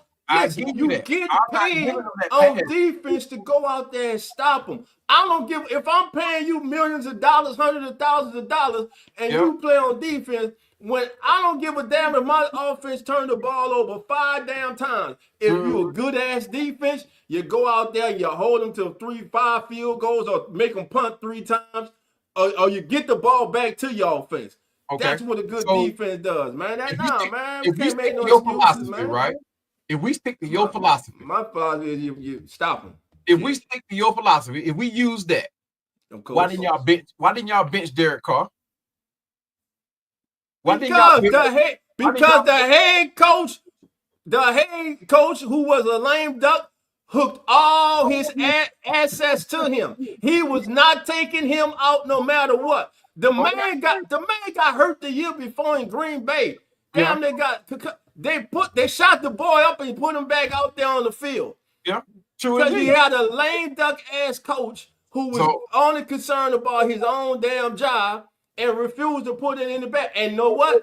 Know what he didn't want to do? Know why he didn't want to play Jameis? And I'm not sitting here talking like Jameis Jameis is Jameis. That's when Jameis play, you just got to sit down there and just hope for the best. Because either it's going to be 50-50. Either you're going to get pick sixes or you're going to get touchdowns. It's just that simple. That's it. Jameis the only one I know. I love Jamie Purnell. He the only damn player I know. They roll out and just look and just say, "Well, shit, they got 4 defenders down, still gonna throw it." Look here, I see one of your guys down there got a comment down on Philly. He said, "Let me tell my boss and give him an excuse why my job not done." Now, as a boss, and if you see a job not getting done, as a supervisor, as a boss, are you just gonna sit back and cross your arms, or are you gonna say to? You're supposed to, but that's the problem. You said they're not supposed to? No, what I'm saying, you're not supposed to just sit back with your own and not say anything. So what I'm saying is this: everybody is not built to be a head coach. That's the problem. Dennis Allen was not built to be a head coach. He's a defensive coordinator. Let's go. That's why Jimmy Lake is not here, bro. That's why he is not here. You see your team getting pushed up and down the field. Literally getting pushed up and down the field. Either they're tired or we don't have time to set up the game, get a play calling. 1 to 2. At some point, as a boss, you got to make the adjustment. Either you got to see who's tired. You got to say, okay, look, that's make the sub. Don't wait on your players to make the sub. If you got a player out there on the field, Grady Jarrett came back from an injury. Grady Jarrett gave us the most energy out of everybody on that field last year. And he came back from an injury and he carried around 300 plus pounds. But not one time did you see him. Well, no, I take that back. When he got tired, he signaled, "Hey, come and get me." That's a veteran. They all do when you got players out there that wants to stay out there because they want to so-called keep their job, as a coach, if you see a player out there lacking, or he's moving slow on the previous play, right? Now people say, "Well, he probably taking a breather in between plays." There are no breather in between plays. But as a defensive coordinator, if you see, let's just say, Alvin consistently running up that A gap, that B gap, and you got that man there that's not, he's getting pushed back. Right. You got to do something, dog. He's not going to tell you, "Come and get me." He's going to want to stay out there, because if you relinquish that spot, guess what? If Brandon Dorless comes in and start excelling at that spot, guess what? Jimmy Lake might say, "Hey, man, wait a minute. Maybe we ought to start Brandon Dorless at this spot instead of Evan Ketty." So you don't that think pride thing? The pride thing is a man's biggest killer. Every player in the National Football League signals when they need a break. Every player. We couldn't tell that. Unless you're Richardson, bro. Everybody and their mama saw our players getting pushed up and down the field because they were tired, bro. They were tired. They were beat up. Everybody saw that. Right. All right, we got a Cheesehead. I'm glad you in here. Cheesehead. Cheesehead, answer this question. He can't. What's going on, Cheesehead? Cheesehead can't stand him either, but Cheesehead. Did Aaron Rodgers fail? Say it, Cowboy, because I want to say it right. Go ahead, say it. Say it again. Did he fail? Right. Those last 2 seasons in Green Bay? He failed Green Bay. Cheese, did Aaron Rodgers fail the Packers the last 2 seasons he was in Green Bay? When he went up to New York, he failed New York. Period. Carlos, I see in the back. Carlos, what you think, bro? Put in the chat. What you think? I can't hear you because you're not adding to the screen. You got to kill your camera. Turn your camera off. All right, turn your camera off. No, I'm not saying he wasn't. I'm not saying. Do you agree with that, Carlos? Yes or no? I wasn't trying to be heard or seen. Oh, well, hell, shit. That's all the damn thing. I'm down the mic talking and shit. He done took out the dress. He talking about he trying to be heard. He got the white beater up. We got the damn shirt on and shit. And I see him in the damn screen talking about, like, damn it, I can't. Shit, I don't know. Shit. Look like you wanted to come on. You had something to say, damn it. He turned the camera on by mistake. Did I not say turn the camera off? I didn't say that.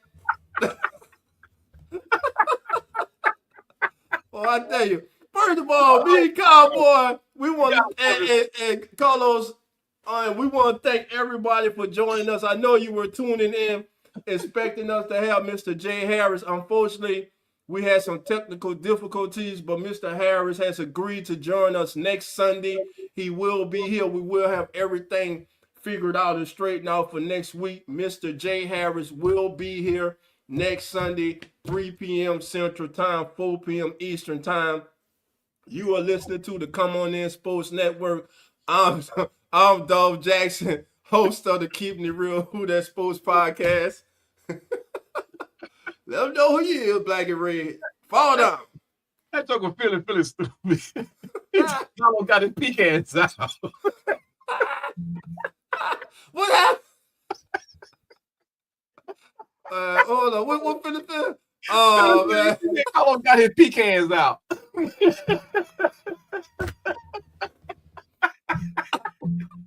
He's Carlos, finna feel trying to get you, boy. He trying to score you, dog. Hey, man. Oh, man, my stomach hurt, boy. That's a good one. That's a good one. Hey, man, look, I'm going to check out, man. All right. Look at that. Cheese said technically he didn't have any wide receivers, but I mean, if you're good, you work with what you got. Yeah, true that. I ain't taking nothing from Aaron Rodgers. I'm just saying he didn't get, I expected a lot more from him when he got up to New York. I realized he came back from an Achilles injury. But, I think his attitude kind of like overshadowed what he did do to me in my book. You know what I mean? I think he should have stayed there, and worked with the team owners to get the players that he needed or wanted. I mean, I thought it was a good fit for him. But man, I just see him going to Pittsburgh. I don't see the Steelers having a losing season. Mm-hmm. I like the moves that they made. Their biggest thing was what? A quarterback. Aaron Rodgers, Mason Rudolph. Mm-hmm. If they wouldn't have got Aaron Rodgers, everybody would have been just waiting about 3-4 weeks to see when Will Howard be installed as the Steelers starting quarterback. Yep. Exactly. Just that simple. Now they got stability. The thing is, hopefully he can stay healthy. We know this is on a 1-year deal. Right. So they're going to see how it works. This probably is his swan song for his career. The good thing is you got a young quarterback in Will Howard who now gets to sit behind a veteran and see look at greatness. I like that kid. Yeah. And they got him in the 6th round. So, and the kid's a winner. So we shall see. Is he the future? Is he the next 6th rounder that turns heads? And listen, again, like I always say, it doesn't matter if you're a 1st round, 2nd, 3rd, 5, 6, 7, or undrafted free agent. True. It's all about what you do with the opportunity when it's given to you. And we got a lot of stories, and one just cashed in the Bay Area. Think about this. I'm talking about Brock Purdy, Mr. Irrelevant, final pick of the draft, overlooked, afterthought. Right. Goes into San Francisco, outplays veterans, have people shipped out, and does what? leads the 49ers to 2 NFC championship games and a Super Bowl. No, he didn't win it, but guess what? He got there. And since he's been a member of the 49ers, they've been in 2 NFC championship games. And to me, a lot of people, when it comes to Brock Purdy, they disrespect him, and because he's a 7th-round selection and he was Mr. Irrelevant. If he was a 2nd-round pick or late in the 1st round, it'll be a different scenario around that kid. Everyone wants to say he's a system quarterback. Well, like my brother Carlos likes to say, and myself, every damn quarterback in the National Football League is a system quarterback because you're playing some type of system. Tom Brady was a system quarterback in New England and in Tampa Bay. Joe Montana was a system quarterback in San Francisco and Kansas City. Of course. But, you know who else have that? Who has that playbook? Yes, go ahead. You know who else had that same playbook? That Steve Walsh playbook? Yeah. Who's that? Zach Robinson. He had that same playbook. That West Coast. That West Coast. West Coast. Every coach that I know of that has used that playbook has been somewhat successful. Right. So except hopefully Zach Robinson last year and this year. Except Zach Robinson last year and this year. Well, this year ain't came yet, so it's here. It's here. Hey, this y'all season right now, the off season. I tell you, y'all went stupid. Y'all went every off season, boy. Y'all won the division and the bowl. Congratulations to the Atlanta Falcons for once again repeating as the 5-time off season NFL champions. Congratulations. Congratulations, man. Congratulations. Y'all do it every year. That's why I can't wait till the real season starts, baby. Hey, it's all right. Wait till the real season starts. We'll take that. Y'all let LeBron go win that bubble bowl. So I mean, we'll take it. Oh my God. Like, hey. All right, listen, we talk about everything. But before we get out of here, let me ask you this. If we're ranking divisions right now, as far as head coaches go, what division stands out to you as having the best head coaches in that division? It's kind of easy, but that's for everybody in the chat too. The AFC, not sure what one that is. Got to be the W. AFC West. AFC West. Yeah. AFC West. Yeah. Bulls. Golly. You got the Chiefs. You got the Broncos. Chargers. Who we forgetting about? Chiefs, Broncos, Chargers. Chiefs, Broncos, Chargers. Who the hell we forgetting? Chiefs, Broncos, Chargers. That mean they're irrelevant as hell. Chiefs, Broncos. Oh, my bad. My bad, Nine. My bad, Nation. My bad, Raider Nation. The Raiders. The Raiders, baby. Can't forget about the Raiders, man. But listen, man. But yeah, man. It's again, Mr. Harris will be with us. Yeah, okay, no problem. Mr. Harris will be with us, family, next week. Again, for everyone who was tuning in, we had some technical difficulties, but we will have everything worked out. Next week, Mr. Harris will be in the building. He has assured us of that. And again, we want to thank Mr. Harris for agreeing to be with us. And man, Mr. Harris was working hard behind the scenes. I was, man. But listen, we gonna have everything straight for next Sunday. So y'all come on in. Mr. Harris will be here next Sunday. Cowboy will be here. Carlos will be here. And your boy Dolph, I'll also be here next Sunday. So again, thank everybody for joining. I think Cowboy, you got to go. Yeah. I'm gonna take off. But I just want to thank everybody for allowing me to be here with you guys. Thank you for having fun with me. It was a blast. And guys, I'm gonna say it again.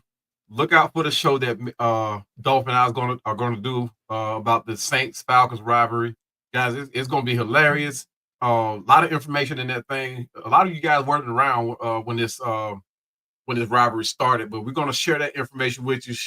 Let you get a gist of how it initially got started. I think that was kind of funny in itself. But but the Battle of the South is on, guys. It's on, baby. It's on.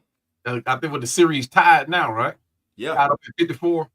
Yeah, we done whooped each other the same all the time. Yeah. So like I said, it's gonna be a great one. The season is gonna be the make or break the season. So and it should be good one. I mean, you guys going through, you might well go and call it a rebuild.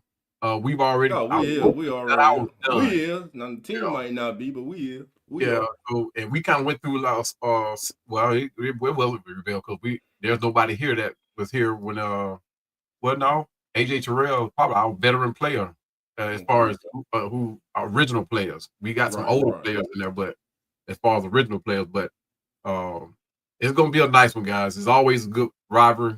Always be a part of. Hopefully, I'll be able to come down for you guys game there. I definitely will make the one here. Guys, stay tuned next week, man. This is information that needs to get put out. Not just most definitely, not just black men, but all men, guys. All men. This is a subject that needs to be touched. It could possibly save a life, save your life. I actually took it to heart because there were things I found out about it that I didn't know anything about. I didn't even know it was even a prostate cancer month. So I know we do the cancer awareness thing, but specifically prostate, guys, is a silent killer among men because men don't talk about stuff like this, and we need to talk about it. We all family. Even on the golf course, on the bowling lane, in the bars, lounges or whatever, is a subject that when we do talk, guys, we gotta talk about this thing. We gotta help each other out. We all family at the end of the day. It's a good rivalry, but we all family. It's all love. But guys, look out for me. You can look for me on Atlanta Falcons Pandemic, YouTube, Facebook, Twitter, Instagram. So just go to my pages and subscribe to me. Hit those notification bells when we get on, guys. Like I said, like Philly said, man, go get checked out, man. Go get checked out. Don't let information, don't let that be what hurts you, that you don't go get checked out. All right. Most definitely. Again, man, and this is a subject that's close to me. Also, we had another guest who was coming in who wanted to speak with Mr. Harris, and he's a survivor of prostate cancer. Also, he's been on the show. He's family. He's a brother to me, a mentor, Mr. Kyle T. Mosley. So, Mr. Mosley, shout out to Kyle, man. Just man, you meet some people in your life, man, and it's for the right reasons. Just some good people in this world, despite the things that we see every day. Again, we thank everybody for joining us here on the I almost said the Cowboy. Don't do that. God. Hey, at least y'all not my most hated team. Hey, man. Y'all do have a leg up on the Cowboys. Hey, man. Hey, I said, hey, keep it low, man. I stay with Cowboys, man. I'm a family, right? I'm all surrounded by them, baby. Plus, that's my other team. I rock with them too. Oh, that's your other team, the Cowboys? Yeah. Got to, baby. Man, how in the world you and I became friends, dude? Hey, man. Hey, when you're a good person, you're a good person, baby. Hey, man, that's what it's all about, man. That's what it's all about. But look, Cowboy got to get out of here. But before I get out of here, Cowboy, if you got just a few more minutes. Come on. Here's what we about to do. We've been dropping our top 25 greatest running backs in NFL history. And a lot of you haven't seen it. But we about to start dropping them right now. So here goes number 25. Let us know your thoughts in the chat. Here we go. Excuse me. This is number 25 in the countdown.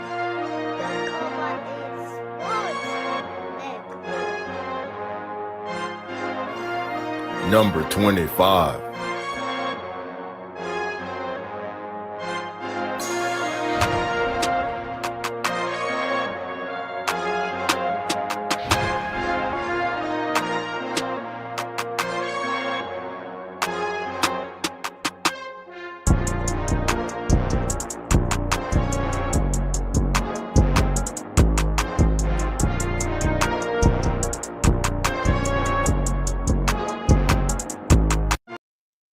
All right, so there we go. Number 25 on the list is none other than Mr. John Riggins. Mm-hmm. What's your thoughts about that, Cowboy? I disagree, and it's not a bad disagree. And the only reason I put this player here at number 25 is because of his short career. He only played 6 seasons, but every season he played. He was in the Pro Bowl. No, I take that back. 4 to 6 seasons he was a Pro Bowler. But he wasn't a running back initially coming in. He was a fullback. But with William Andrews, number 31 for the Atlanta Falcons. But the records that he got, as I say, the records, his accolades that he achieved, what he achieved coming in as a fullback. You're talking about a guy who swapped over, had to take on the role, much like what Tyler Algier is doing, but he was a running back though. But William Andrews is one of these guys, man. I did a segment on him. Haven't had a chance to speak with him initially. I met him years ago. At 9 years old, I met him at the Fulton County Stadium. A year after I became a fan. But William Andrews is a guy that you talk about deserve every accolade of going to the Hall of Fame. It has not made it. I think it's a travesty that he has not even name haven't even been mentioned. I don't know if because he played for the Falcons or what, but you talking about a guy that deserves to be so. But Larry Zonk, I mean, not Larry Zonk. I'm looking at my number 24, but John Riggins, you talking about a guy that was a bruiser as a running back. I enjoyed watching this cat play, man. And he played fullback and running back. You talk a world of a blocker. He's one of these guys that if you pull up on him, man, you have to be, your feet have to be in the ground ready to take on that impact because he's going to run you over. I mean, I like that number 25.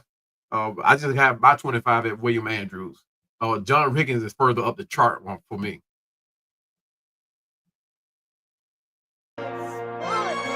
Yeah.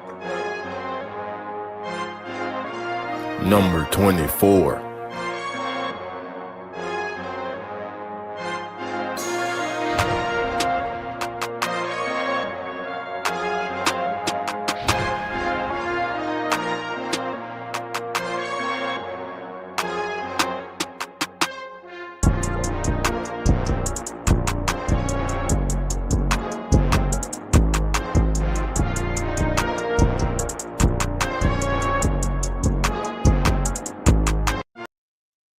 There we go. All right, number 24 on the list. None other than Beast Mode, Marshawn Lynch. Man, what more you gonna say? Everybody in the chat, what's your thoughts about Marshawn Lynch coming in at number 24 and to come on in NFL's 25 greatest NFL rushers of all time? What you got, Cowboy? I was thinking he'd be further up on the chart. You know, once you start winning Super Bowls, becoming part of the Super Bowl team, your name get inked in. And with him, he had an impact on the game as well. He wasn't just part of the team. It was because of him that these Super Bowls were won. So beast mode, I mean, that beast mode mentality came in and he took it and ran with it. You talk about a Super Bowl champion, 12 seasons, accumulated over 10,000 yards. The only thing that I think took away from him was his attitude in the game. Yeah, I agree, Philly. But you talking about 85 rushing touchdowns, 287 receptions for over 2,200 yards, 9 receiving touchdowns. He finished with a total of 94 touchdowns, which make it even more impressive. Right. So, because most of these receivers, running backs that go into the Hall of Fame, they're either right at that 100 mark or just over it. So I think he should be further up the chart. I think. But I like him on this list. But yeah, like I said, I think he should be higher. Yeah. All right. We got to see who else is on the list. Matter of fact, let's go, baby. 23, baby. Who is 23? Number 23.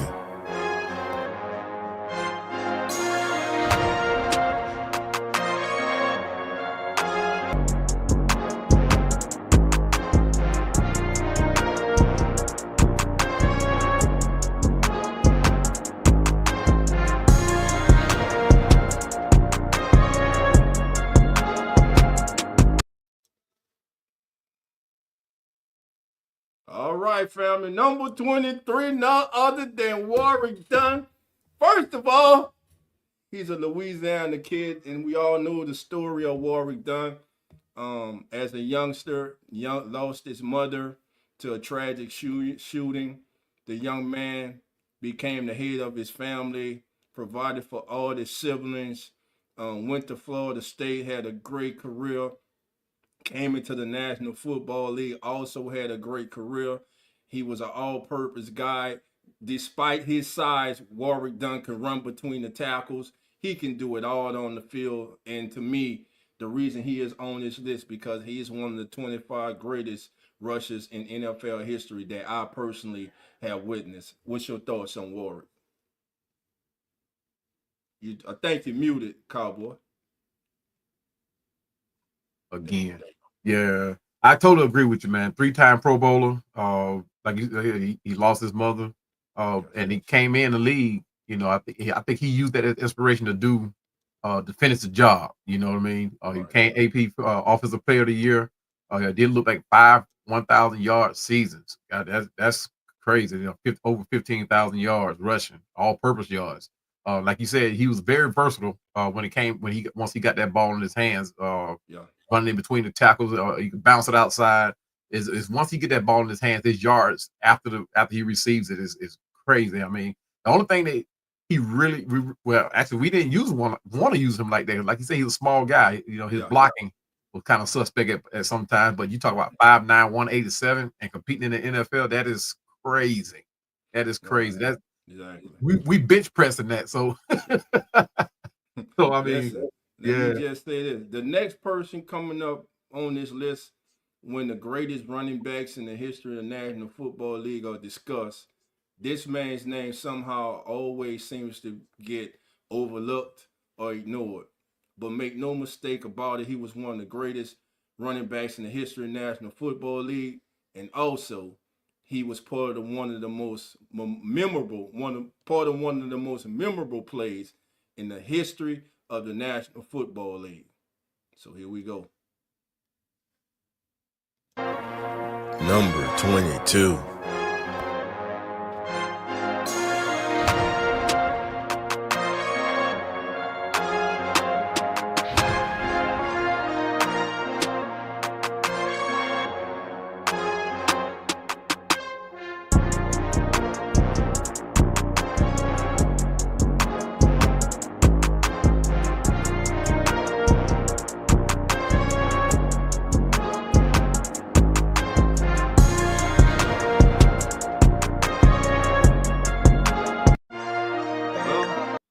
There we go, number 22, baby. Italian American, African American Franco, baby. Simply known as Franco, baby. Hey, who can forget he was part of one of the most spectacular game-ending plays in the history of the National Football League? Franco Harris, man. Your thoughts about Franco? Oh man, you talking about the original big bus, running back. You know, I think he started the idea of putting a big back in the backfield. You know, growing up, that we saw a trend through Little League and high school where coaches started putting big backs in the backfield. And that's where it came from. You know, 13 seasons in the league, guys. I mean, we grew up watching this guy. This guy was a big back that nobody wanted to tackle. And you saw the last part of that clip there that you know you had to get low on him because you stood up high. He was gonna take you with him, you know. Yes, but you talking about a four Super Bowl four-time Super Bowl champion. You talking about every if you were looking for a running back, this is how you want him to be. A big back, this is how you want him to be. Yes, you know, 8 different seasons with 1,000 yards rushing. Yeah, this is him. It's that guy. Jordan Watson. Yeah, and for his career, he rushed the ball 2,949 times for 12,120 yards and 91 touchdowns.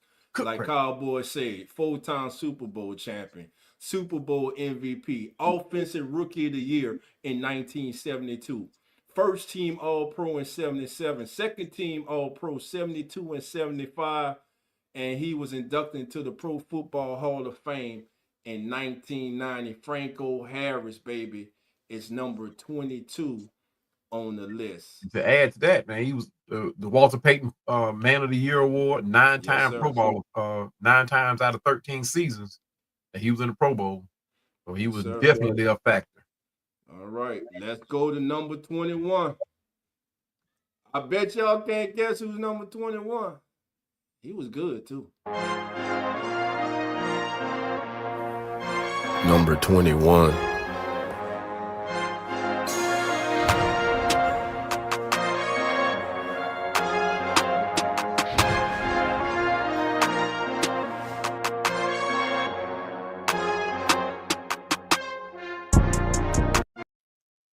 All right. So number 21 on the list is none other than Mr. Gold T himself.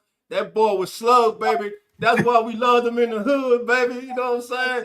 Yes. Shout out to EJ Edgerrin James, man. The kid was just special, baby. EJ, baby, give him the ball.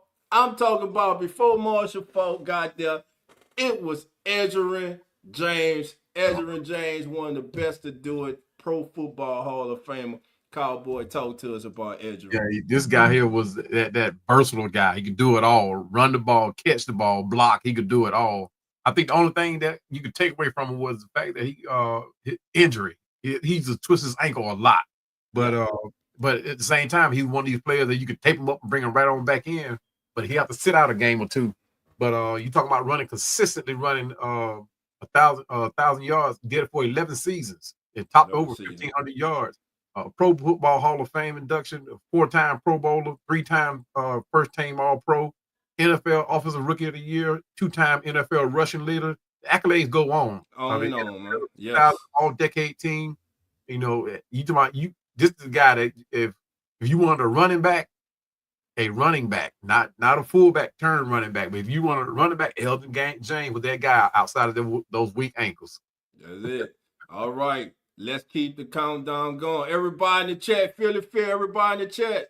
Hey, there are 109 of you here. Do us a favor. Hit that like button. Please subscribe to the Come On In Sports Network. Help us grow the community so we can have great content like this for you. And again, for everyone who was tuning in to see Mr. Jay Harris of ESPN, we were having technical difficulties, but Mr. Harris has agreed to be with us next week. We will have everything worked out, and Mr. Harris will be here live on the screen with you and with us next Sunday, family, at 3 p.m. Central, 4 p.m. Eastern time. Let's keep the countdown going, baby. And here we go. Next on the list. Number 20.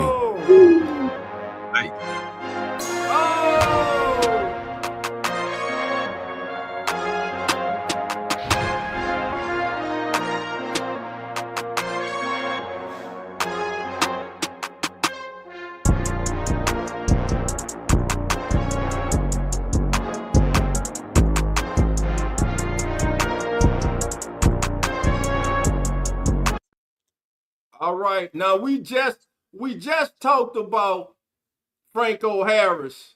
Man, it just came to him. That's a good comparison right there. Yeah. Derrick Henry, man. Yes. Big, fast, strong, elusive. What's your thoughts on King James, baby? King Henry.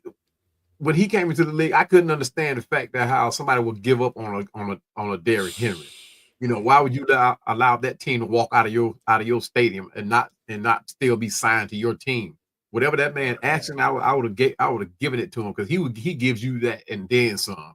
Like you said, he was that running back. You know, he's another one. If you want a running back, a big running back, he was that guy. You know, 2,000 yards, a 2,000-yard season. He was the 8th player in history to do that. And by the way, I think Bijan will probably get 2,000 this year. Book it. Hey, but I know that's something that he said that he wanted to do. That he was looking to hit 2,000 this year. Yeah, man, that means he's gonna have to be the vocal. The thing is, your coordinator gonna give him the ball though, that much. I think he's gonna try to utilize that spread offense. And if he does do that, Bijan he'll probably get some passes coming out of the backfield. But as far as running the ball, I don't think he's gonna hit the 2,000.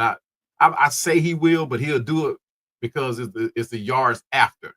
You know, it won't be because it was designed for him to, you know what I mean, to do it. You know, if it's a 4th down and 3, and he just to get that third down, it's going to be on his own ability to get the rest of those yards. You know what I mean? But I think he's I think the only running back that can do what he do on the field, what's his name up in Detroit? Jamil Gibbs. Yeah. Them two right there, I think both of them going probably get close to it. They probably won't niche it, but they'll get up there. Yeah. Okay. But King Henry, I don't know what Titans were thinking about. I really don't. Changing. Hey, you build around him then. I don't get it. I don't get it. I know they needed a quarterback. Trying to figure out what they're doing now. Yeah, I know they needed a quarterback. They got one now, but can you imagine Cam Ward and Henry together? Man, I don't know, but that's like we had to get rid of Matt Ryan to build. So hey, gotta do what you gotta do. Yep, all right, let's keep the countdown going. Who's next, baby? Oh, number 19. Look at that. Look at that.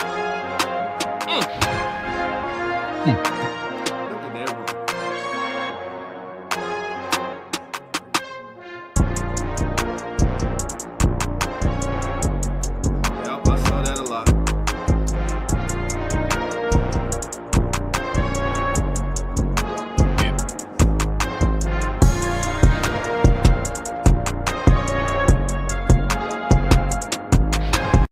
All right, so here we go. That man right there is a trendsetter. He was the first to do it, baby. He was the first 1,000-yard receiver and running back. He was the first running back to have 1,000 yards receiving and receiving out the backfield. We used to call him Mr. High Knees because of his running style. You just saw that great run he had against the Rams. Strong, fast, agile. And by the way, just like John Riggins, he was a fullback.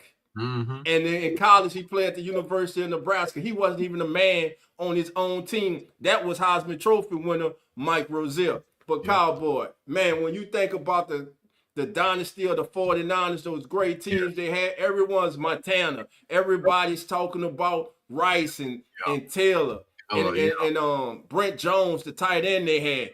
People forget Roger Craig made a lot of that stuff go because of what he can do out the backfield. And Bill Walsh with the West Coast offense, man, changed football. Your thoughts? Man, this guy was probably the most underrated quarterback, running back, I think. When it came time to go into the Hall of Fame. But you talking about the original Christian McCaffrey. This guy here did it all. He lined up at wide receiver. He lined up as in the slot. He lined up in the running back as a running back. He did it all. And you talking about we were just talking about being one of those elusive backs. This was that guy. You talking about he scored 3 touchdowns in the Super Bowl against the Miami Dolphins. The Miami Dolphins at the time had one of the best defenses in the league. Well, if not the best, but he scored 3 touchdowns against them. So 8,000 rushing yards, 8,000, 5,000 receiving yards, 1,300 yards from scrimmage, 73. If he had to hit 100 yards, 100 touchdowns, his name will be higher on this list. If he had to get there, he only had 73. You muted. Let me just say this list is not going off of stats. This list is gone off of impact, who we thought were the best running backs that we have seen in the National Football League. Roger Craig is one of the best football players that I have watched play football. Everyone on this list so far are some of the best football players I've ever seen play. Now, I'm telling you now, there are going to be a few surprises coming up right now. Because a lot of you are going to say, how the hell? But I'm going to tell you this. A lot of people's career got cut short. If not, I'm telling you, listen, the time that we did have him, it was must see. Yeah. And I'm talking about, listen, the next participant, he one of them dudes, man. He's one of them dudes. Let's get to it, fam. Let's get to it. Number 18.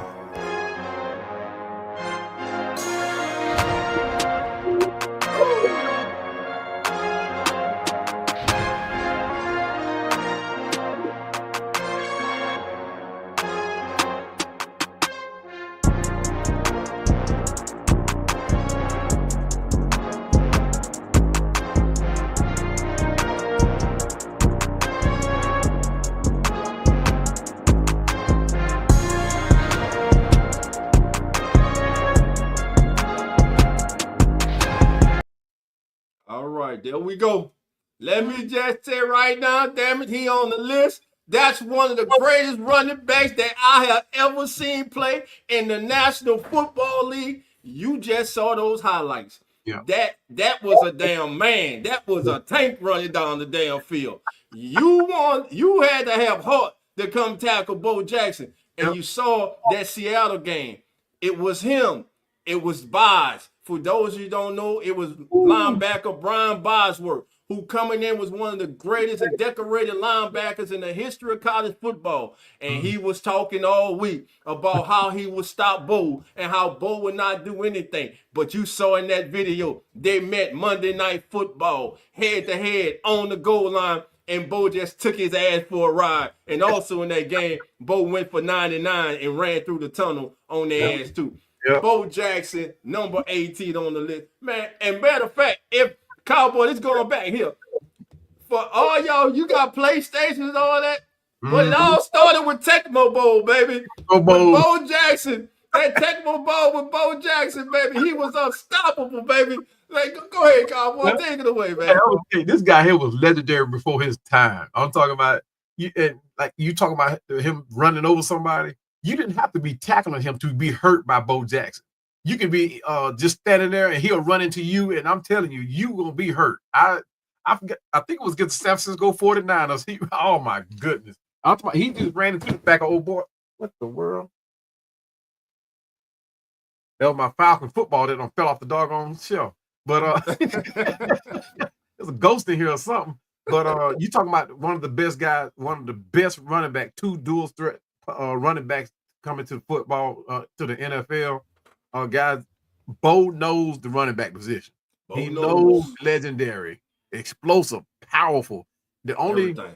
I ain't gonna say the only running back. When I think Bo Jackson, I'm thinking of players like Marshawn Lynch. I'm thinking of players like what's another good one? Derrick Henry. You talking about guys who own the running back position. Right? Yeah. I'm talking about own it. You know, he was that guy, like he said, when you went to play Tecmo Bowl, he was that first player you picked up. When you made your team. That pitch right. Bo gone, baby. I'm just surprised he's this far down on the list, though. I'm just surprised. Hey, you know, I'm trying to, for some people, I was trying to, you know, keep it fair. Now, there are some that don't think Bo was all that. Exactly. They're crazy. I don't know what world they live in, but they're crazy. But you have to, go ahead, Cowboy. Yeah, but you have to. It's like watching Michael Jordan play, right? You have a lot of people that say Michael Jordan didn't deserve all the attention and accolades that he got until you actually watch them play, not the highlights. Not the highlights, but you have to go watch the game. That's why I always tell my son, unless you watch the game, don't come argue with me about Michael Jordan. Oh man, hold on. Please don't tell me your son is a LeBron. Man, these jokers here, and we'll get into that later. Yeah, we'll get into another episode. Yeah, man. We'll get into another episode, man. I told him, go watch the game. Stop watching the highlights. Yeah. Stop watching these footage that people are sending you. Go watch the game. I got a chance to see Michael Jordan play twice in person. And I mean, you talk about, it's a difference between seeing highlights and seeing this guy in person, man. And I mean, you sitting all the way back there, and when he jumps, it's almost like you can high five him. I'm like, this joker is jumping out of the gym. Yeah. And it's crazy. It's crazy. Yeah. But we'll talk about that on another show. We'll talk on another show. All right, here we go. Now, this player here, arguably, by many, is considered one of the greatest running backs ever to touch a football. Ooh. Who you got? Oh, it's a good one. It's a good one.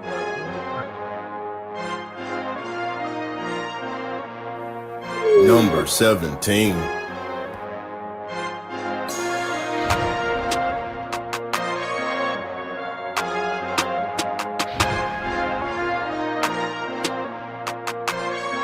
Oh, ankle breaker. Oh.